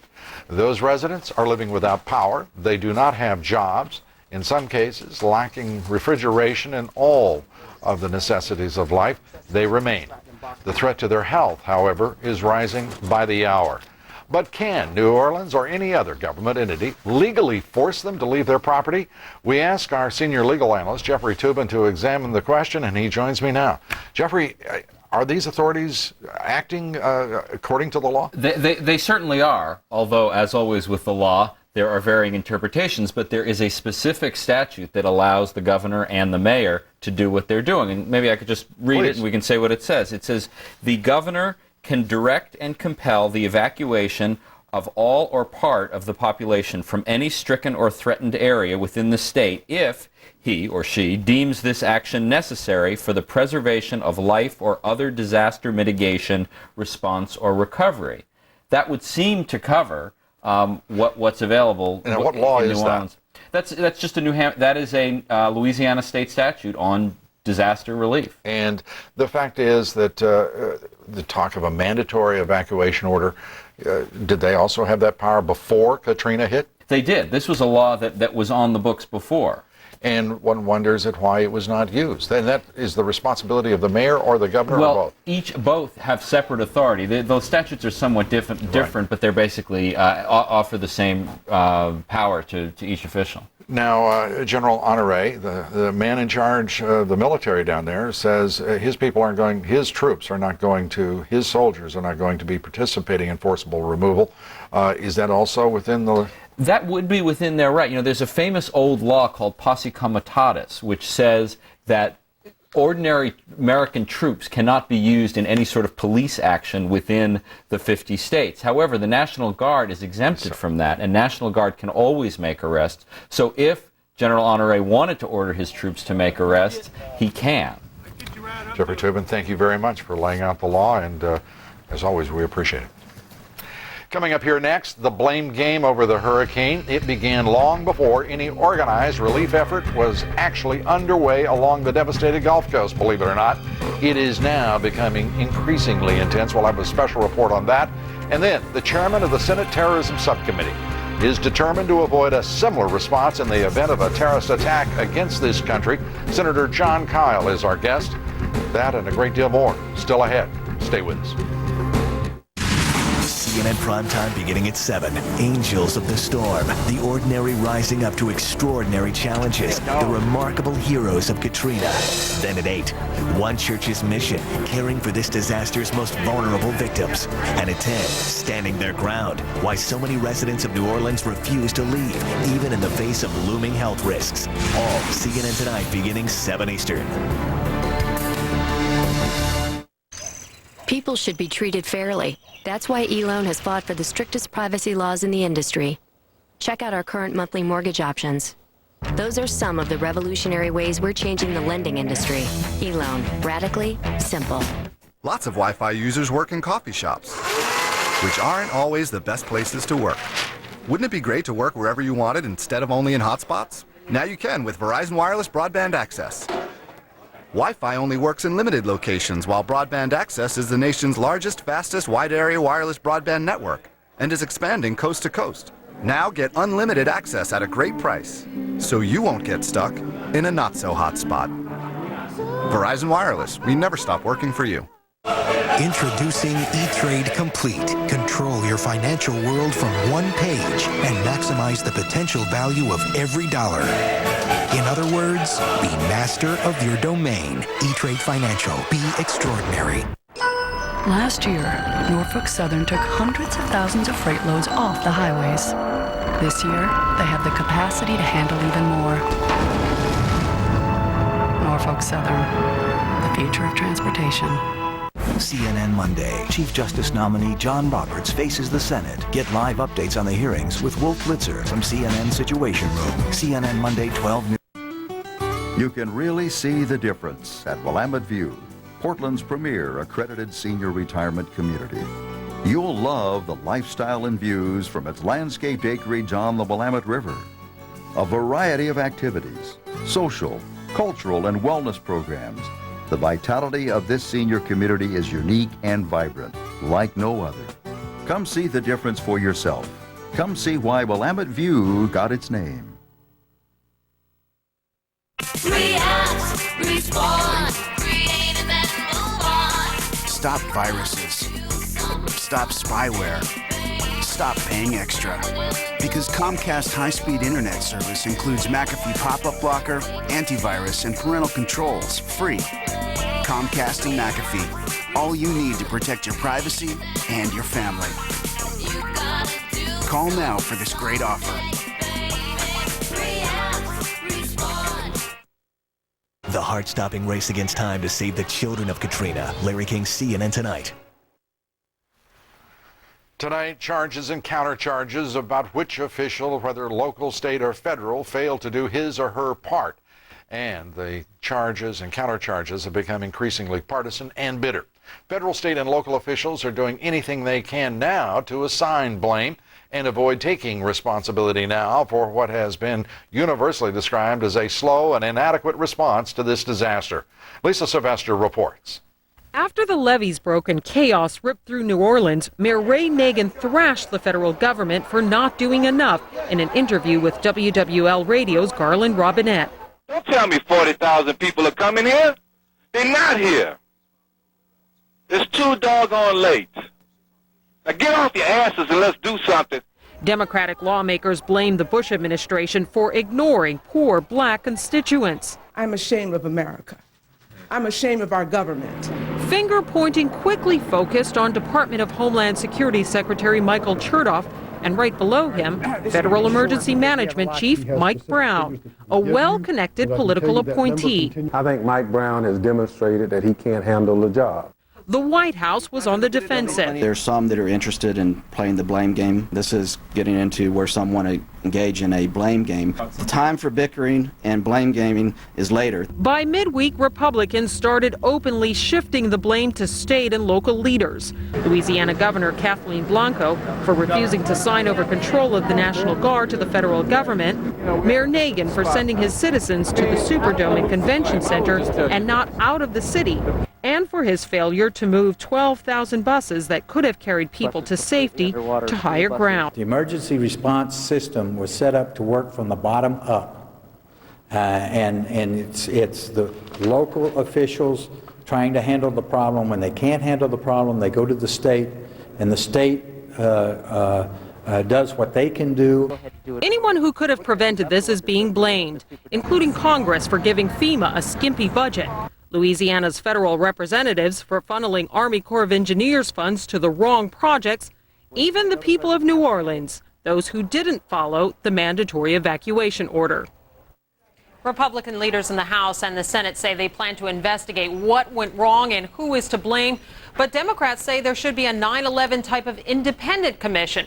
Senate Democratic leader Harry Reid said today an investigation of the Republican administration by a Republican-controlled Congress is like having a pitcher call his own balls and strikes. Lou?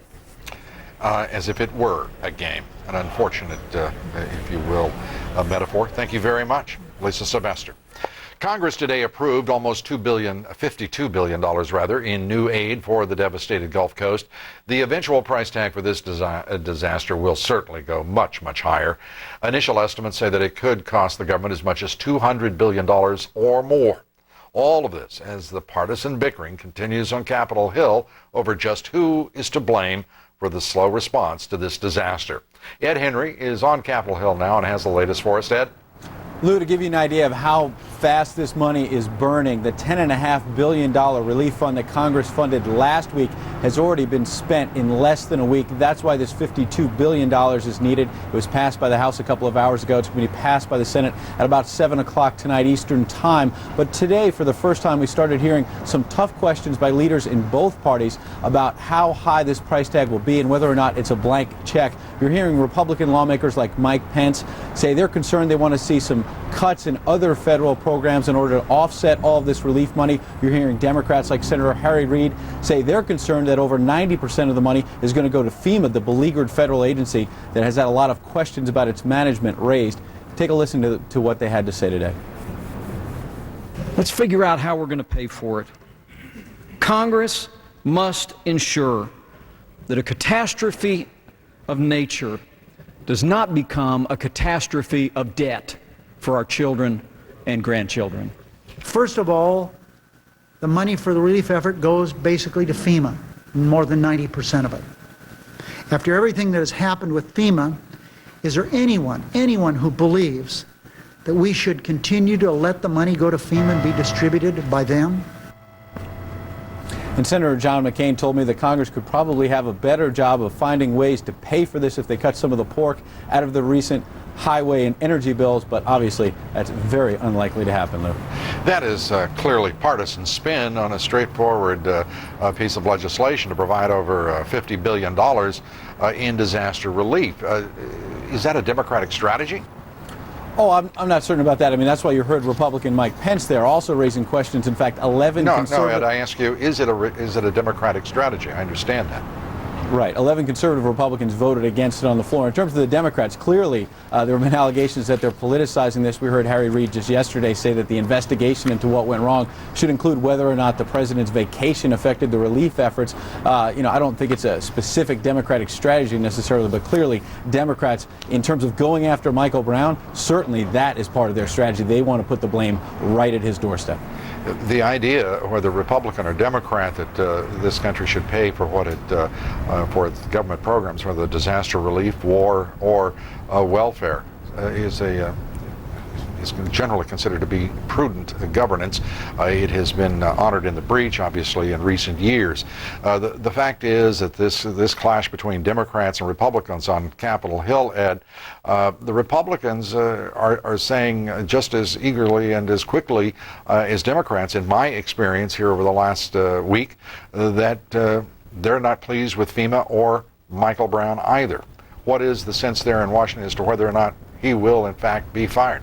I think it's almost gotten beyond Michael Brown at this point. The administration is not really putting him out there very much. You can see Michael Chertoff and other officials being put out further. And in fact, while some Republicans like Senate Majority Leader Bill Frist just today said that clearly the federal government, including FEMA, did not do enough early on, you're hearing other Republicans like Tom DeLay, as you heard a moment ago, trying to push it more to the state and local officials and say that there's been too much focus on the federal government and that this is a shared responsibility, Lou. Yeah, I don't think, just for clarity of reporting, I don't think there is any doubt that the inadequate, slow response to this disaster is certainly shared by the federal, state, and local governments. That shouldn't be in question. Thank you very much, Ed Henry. Democratic National Committee Chairman Howard Dean says race was a factor in who lived and who died in Hurricane Katrina. Dean made those comments in a speech to the National Baptist Convention of America in Miami. It is one of the largest African American religious groups in this country. Survivors are being evacuated, and as the order is restored and the water is, we sort through the rubble, we have to come to terms with the ugly truth that skin color, age, and economics played a significant role in who survived and who did not. Dean also said many people died because, in his words, the federal government lacked vision. Dean later claimed he was not pointing. Let me repeat this. He said later that he was not pointing the finger of blame. Senator John Kyle of Arizona is promising to hold comprehensive hearings into just what went wrong in both the planning and the response to this hurricane disaster. As we've reported here tonight, Congress approved nearly $52 billion of new disaster aid. Some Democrats are strongly opposed, as we told you, to FEMA's role in distributing those funds. Some Republicans also concerned about the price tag. Senator Kyl joins us tonight from Capitol Hill. Senator, good to have you here. In your opinion, this $52 billion, we know it's the first installment. Is FEMA the right agency to distribute the money? It's the second installment, actually, and I think we really don't know whether FEMA is the right agency, but right now, the entity that has to sign the contracts that a lot of this money ends up fulfilling is FEMA. That's just the way the law is set up, and so it's going to go through there. But the House put in, and the Senate agrees, that we need to have inspectors general who will be closely monitoring this spending as it's occurring. And I believe that that's going to occur, so that at least we'll have a good transparency in terms of where the money went and whether it was spent appropriately. Senator, there has been criticism, much of it partisan in nature, but those who are looking at this response by the federal, state, and local governments with clear, nonpartisan eyes say that this is simply an inadequate way for a superpower to respond to a disaster, or whether a natural disaster is in this case, or a terrorist attack. What is your thinking, and what do you plan to do? Well, first, I hesitate to prejudge the results of work that's going to be done by members of Congress when they look back and report in February, as the Speaker and the Majority Leader have announced. It'll be a bipartisan, bicameral commission that will investigate what went wrong and make recommendations for what needs to be done in the future. My subcommittee deals with terrorism and homeland security. And what I'm going to be focusing on later, after the emergency is concluded, is what would have happened had this been a terrorism event. And indeed, there are terrorist events that could approximate what happened here, from the breach of a dam or a levee to the necessary evacuation of an area the size of New Orleans, for example. And we're going to find out whether or not we do have adequate plans, and if so, we think they can be adequately carried out. My own sense is that as a result of what happened here, we'll conclude that we have a lot more work to do. As you would, in knowing you, you would not want to prejudge in any way, because you are a careful and thoughtful public servant. But the fact is, if this were a terrorist attack, we're now 4 years in, by Sunday, it will be 4 years exactly from September 11th. What were your thoughts as you have watched this response move forward in New Orleans, and to think it's 4 years from September 11th? After about a day and a half, my thought was that we are not prepared for the kind of terrorist attack that I anticipate will be attempted on us. And that's why I immediately decided we would have to look into this, because I think we can expect attempts at terrorism. You can easily postulate a kind of event almost very, very much like this. And clearly we weren't ready for this. I think we'll find there are a lot of things that need to be sorted out. For example, the relationship between the local, state, and federal governments in terms of authority. My sense is the federal government was prepared to move a lot quicker than it did, because you had a local and state response that we rely upon first. Is that appropriate in every case? These are the kind of things we're going to have to sort out, and not to point fingers and blame people, but to simply constructively understand what we need to do to make sure it never happens again. Absolutely. Well, Senator Kyl, we thank you very much for being here. Thank you, Lou. And for moving forward with those hearings. Thank you. Still ahead, new concerns that the wars in Iraq and Afghanistan hurt this nation's ability to respond to this hurricane disaster. I'll be talking with General David Grange about that issue, and charges tonight that poorly run relief efforts on the Gulf Coast cost human lives. We'll have a first-hand account of the devastation and the response. To find out how you can help the victims of Hurricane Katrina, please call the Red Cross at 1-800-HELP-NOW. That's 1-800-HELP-NOW. Or for a full list of the charities to which you can donate, please go to CNN.com. We'll continue in one moment.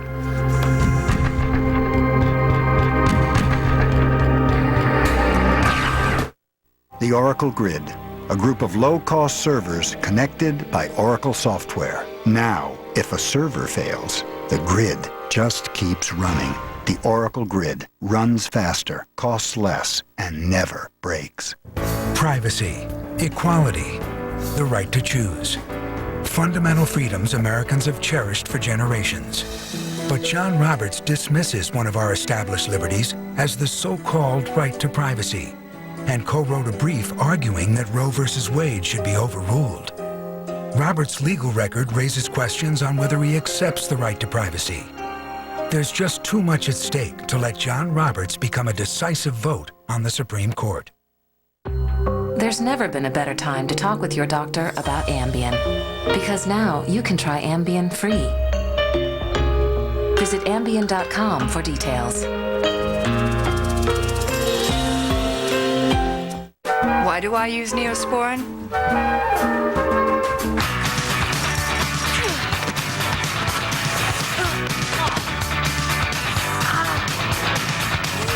I've got my reasons. And now there's another. A study shows Neosporin ointment kills more types of infectious bacteria than even the leading prescription and helps cuts heal 4 days faster than a bandage alone. How many more reasons do I need? So many cuts and scrapes. Only one Neosporin. Every cut, every time. In the wake of Hurricane Katrina, foreign aid has poured in from all around the world. But one country sending a convoy of troops and aid is of special interest. Casey Wyan has the report. Casey? Lou, we're about to show you some pictures that would have been unimaginable just a couple of weeks ago. This is a convoy of Mexican Army troops crossing the Rio Grande, entering the United States. It's the first time they've been this far north since the Mexican-American War in 1846. But these Mexican soldiers are unarmed. Some 200 are now in Texas to help provide humanitarian aid to victims of Hurricane Katrina. They've brought mobile kitchens, water treatment facilities, and medical personnel.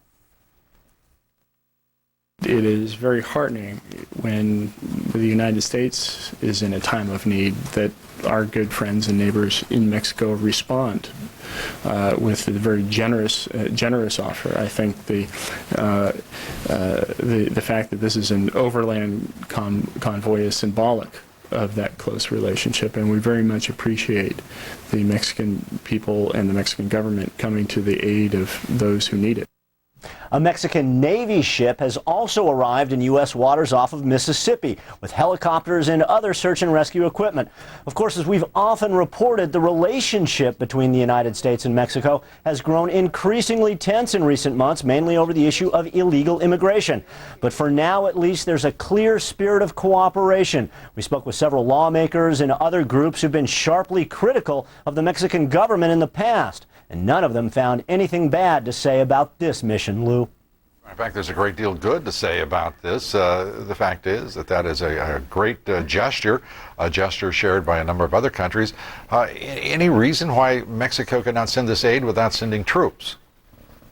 Not sure why they couldn't send it without sending troops, but they do have an elite search and rescue team that proved itself in previous disasters in Mexico. So these were the best personnel that they thought they could send that could be of the most use to the United States, Lou. Outstanding, and our thanks go to the government of Mexico. Thank you very much. Casey Wyan.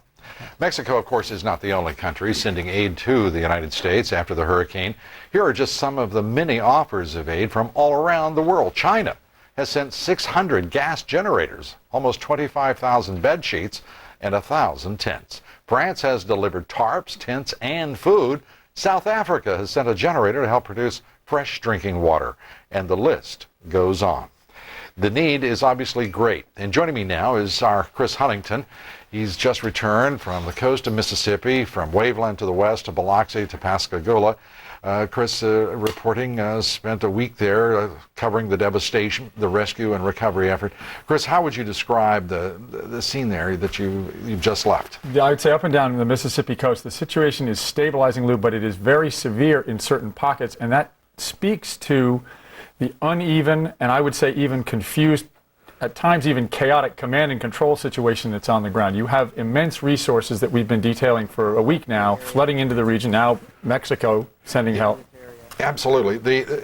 We focus greatly because the epicenter of this disaster is, of course, New Orleans, where the greatest number of victims were, where the greatest number of refugees were created. Nearly the entire population is now out of the city. But the entire Gulf Coast, devastated.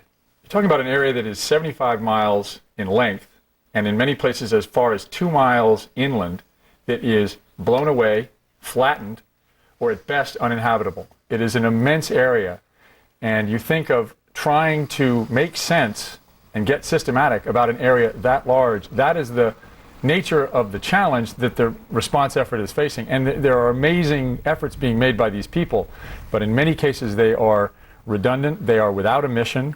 Literally, we asked U.S. naval officers, what is your mission here?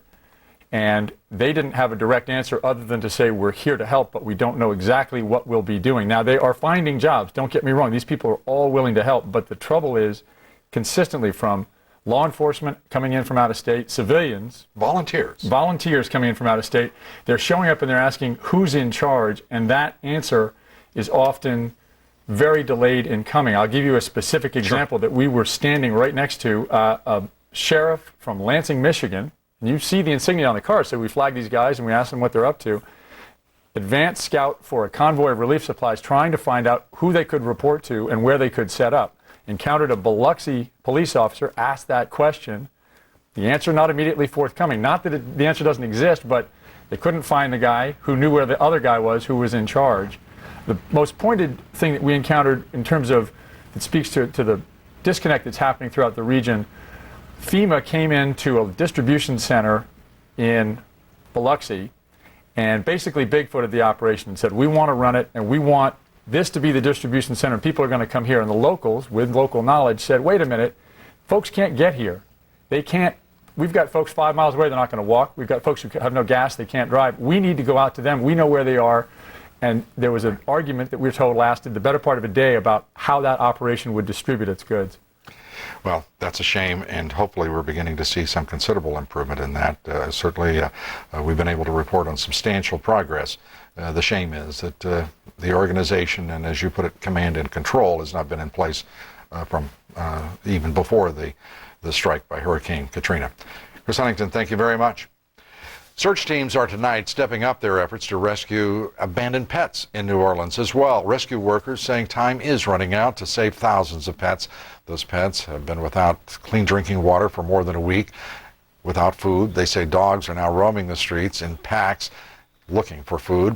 Animal rights groups say pet rescuers were not allowed to begin their work in New Orleans until late Sunday, and they say rescue teams should have been able to move into the area much sooner to help save those cats and dogs. Still ahead here, the man who led New York City police during September 11th, a hero of September 11th. I'll be joined by the former New York City Police Commissioner, Bernard Kerik. We'll be discussing what the hurricane response tells him about our nation's disaster preparedness, also our nation's energy crisis. The price of gasoline has stopped rising, but it isn't falling, and it may take weeks for motorists to see any major relief at the pump. Our special report is next. Stay with us. We're self-made too. One small business at a time is how we've grown. That's why we're incredibly proud of the fact that more small businesses in America bank with us than any other bank. In fact, 1 in 4 small businesses in California have chosen Bank of America. 1 in 5 in the Northwest, 1 in 5 in the Southwest, and 1 in 5 in the Northeast.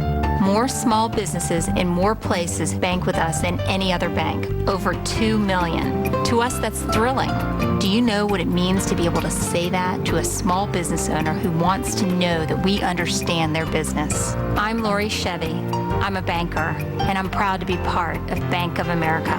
We know every single small business is unique, so we build the teams, customize the solutions, and offer the most sophisticated tools, advice, and service there is. Small business owners put it on the line every day, and every day we're proud to be in their corner.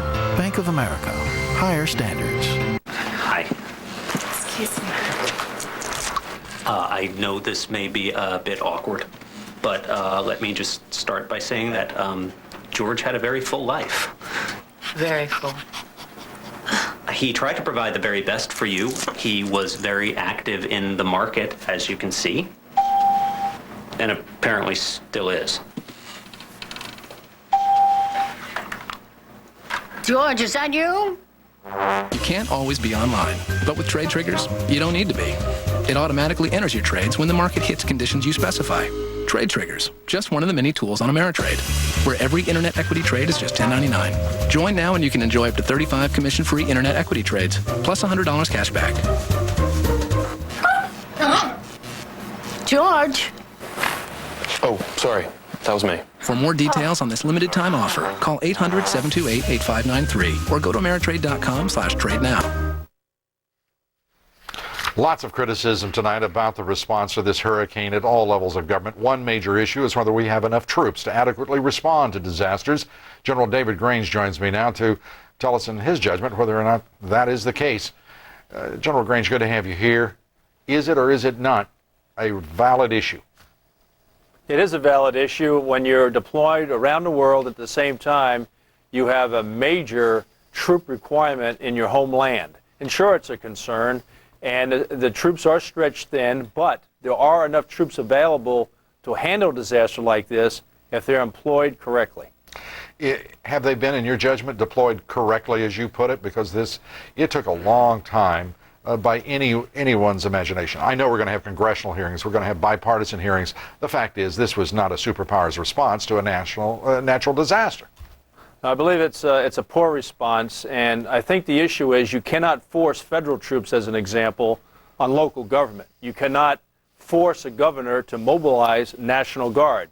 You cannot force neighbor states to send troops to another state unless that governor wants that. And so it really does come from the bottom up, and you need to prepare early. You need to be prudent on early decisions. General, you acknowledge that it did play a part. Yet at the same time, we heard the Defense Secretary and the Chairman of the Joint Chiefs of Staff say, not a problem.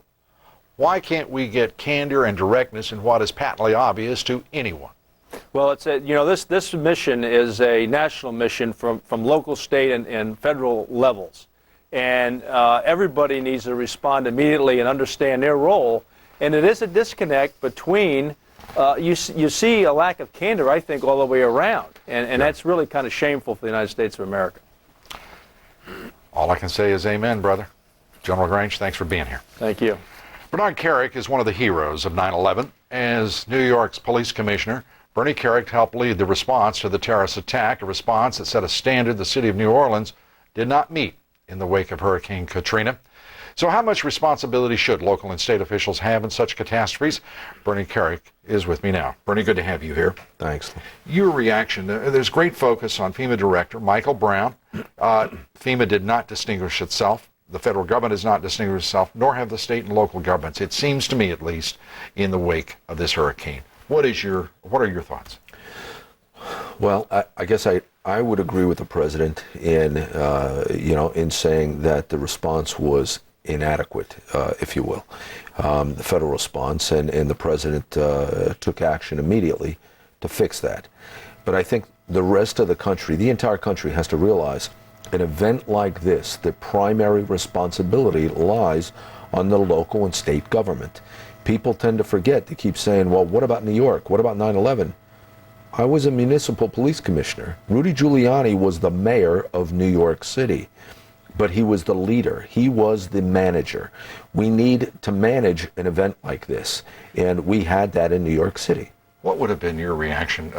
Reports that hundreds of New Orleans police officers simply ran from this tragedy. You know what, Lou?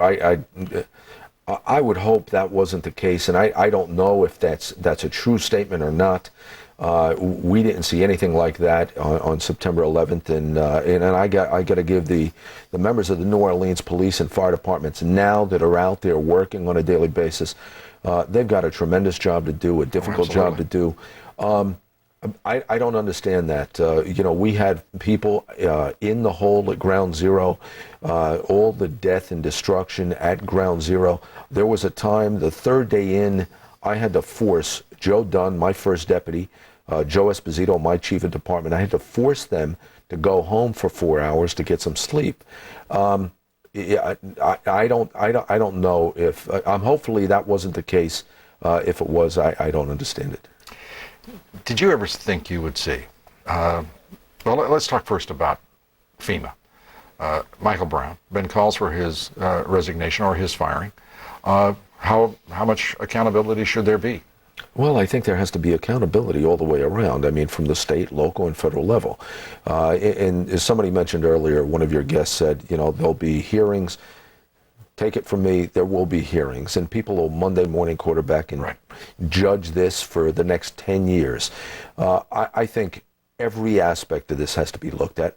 FEMA, DHS, the federal response, state and local response, everything has to be looked at. And then the people that's responsible will make the decisions appropriately, as we would in New York City. Did you think you'd ever see something like this? You know what, Lou? It's a disaster that nobody thinks you would see. I mean, the damage, the devastation, the death. But it demonstrates how important preparedness is in a post 9/11 world. Personally, my opinion only, I think there were many things that could have been done to prevent this. Norm Carrick, as always, straight talking. We thank you for being here. Thank you. Another major question tonight is what has been the impact on President Bush as a result of this disaster. We ask our senior political analyst, Bill Snyder, to take a look into this. And Bill, what have you found? We found a big hit for President Bush's image. He's done what his father did. He went from a record high after 9/11 to record lows in his current job approval ratings. And in particular, he's taken a hit in his image as a strong leader. That was very powerful after 9/11, and now Americans haven't seen much leadership, just as Mr. Carrick said. There's also been a shift in the agenda. Americans now give priority to domestic issues over the war on terror for the first time since 9/11. And that's why Democrats are coming out with the new aggressiveness, because they're saying this is our agenda now. Bill, the fact is, in these polls, he is in the lowest point in nearly every poll. I think every poll, in point of fact, taken recently. Yes. He's at the lowest point of his presidency. What does he do now? Well, what the president obviously has to show he's in charge. He has to get the situation turned around as quickly as possible and convince Americans that he's in charge. Instead, what we're seeing in Washington is very demoralizing. Both sides are saying, we will not play the political blame game. We demand bipartisanship. And what are they doing on both sides? They're blaming each other. What kind of sense does that make? Assuming that wasn't a rhetorical question, Bill, I will answer it. None whatsoever. Bill Snyder, thank you. Okay. Still ahead, no relief for Americans at the gas pump tonight. Americans still paying more than $3 for a gallon of gasoline. We'll have that special report for you next. Stay with us. Who would ever think that the waste we generate could generate enough green energy to power an entire community? Who would think that neighborhood playing fields could share common ground with a working landfill? We would. We're Waste Management. And we're partnering with communities to create places we can all be proud to call home. From everyday collection to environmental protection, think green, think Waste Management. They are the kings and queens, the potentates of the road. We recognize them by their restless wing-tipped feet. We support them with new, thicker mattresses and lay the freshest fine white linens at their feet. An offering of respect. Our beds, ourselves, we've changed it all for them. Rest well, my liege. Rest well. Be frugal. Be decisive. Be opportunistic. Be powerful. In other words, be extraordinary. Power E-Trade Pro, radically upgraded and now with low pricing for stock and options trades. At E-Trade Financial, we keep challenging the ordinary to help investors be extraordinary. There are always new races to be run, new challenges to be met. But success still comes from having a plan and the courage to follow it. And it's easier to reach your goals when you have talented people on your side. These principles are the keys to investment performance, today and tomorrow. Oppenheimer Funds, the right way to invest. Carefully consider fund investment objectives, risks, charges, and expenses. Call your advisor for a prospectus with this and other fund information. Read it carefully before investing. Last year, Norfolk Southern took hundreds of thousands of freight loads off the highways. This year, they have the capacity to handle even more. Norfolk Southern, the future of transportation. Closed captioning hours on CNN, sponsored in part by Freedom, the one application hemorrhoidal cream. Freedom, the only one application hemorrhoidal cream. Freedom, the only one application hemorrhoidal cream. Freedom, the only one application hemorrhoidal cream. AAA says gasoline prices are falling again. They say the national average is now $3.03 a gallon. That's down just about a penny. And Americans all across this country aren't expected to feel any major relief at the pump anytime soon. Bill Tucker has the story. The good news is that our energy infrastructure is recovering and gasoline prices are beginning to come down. But it may be a few weeks before consumers get some real relief at the pump. Prices will probably stabilize. They'll probably be at $3 or around $3 for self-serve regular unleaded for a while. I think before we get back to those pre-Katrina levels, it probably won't happen until around December or so. That's sort of our best kind of crystal ball sort of guess. More than half of the oil produced in the Gulf of Mexico remains out of production, while recovery of natural gas production is only slightly better. 6 refineries in the region remain shut down, with the biggest refinery, Chevron's Pascagoula plant, not expected to be back up and producing for months. There is some hope that refineries in Norco and St. Rose may return to production before the end of this week. 2 of the shutdown refineries are back up, and they're running in Convent, Louisiana, and Saraland, Alabama. The bottom line is that it will cost more to keep warm this winter, whether you heat with natural gas, electricity, or home heating oil. But the Energy Information Administration does expect gasoline prices to decline. Our medium recovery projection for gasoline is about $2.60 a gallon for the fourth quarter, which sounds a lot by historical standards, but by the prices I saw today, many people would probably welcome that. For next year, we're looking at an average of about $2.40. Now, who had ever thought that $2.40 a gallon would have sounded good? A lot of that scenario depends on how quickly those refineries can get back online. And Lou, Chevron's Pascagoula plant is severely damaged, and they don't know when that's coming back up. $2.40 a gallon. That sounds pretty optimistic right now. I think everybody in the country would sign up for it. Bill Tucker, thank you. Finally tonight, Pulitzer Prize-winning New York Times reporter Judith Miller has been in prison now for 64 days for protecting her confidential sources in the White House CIA leak case. Thanks for being with us tonight. Please join us here tomorrow. For all of us, good night from New York. A special edition of Anderson Cooper 360 starts right now. Anderson? Lou, thanks very much. Good evening from New Orleans. All the latest breaking news on the disaster, plus no politicians, no bureaucrats, just heroes. People on the ground, saving lives, unaided and alone. It is 4 p.m. on the West Coast, 7 p.m. on the East, and 6 p.m. in the beleaguered but still surviving city of New Orleans. 360 starts now. Tonight, Angels in the Storm, a special edition of Anderson Cooper 360. 10 days after Katrina, the Coast Guard and those brave guys dangling below the helicopters.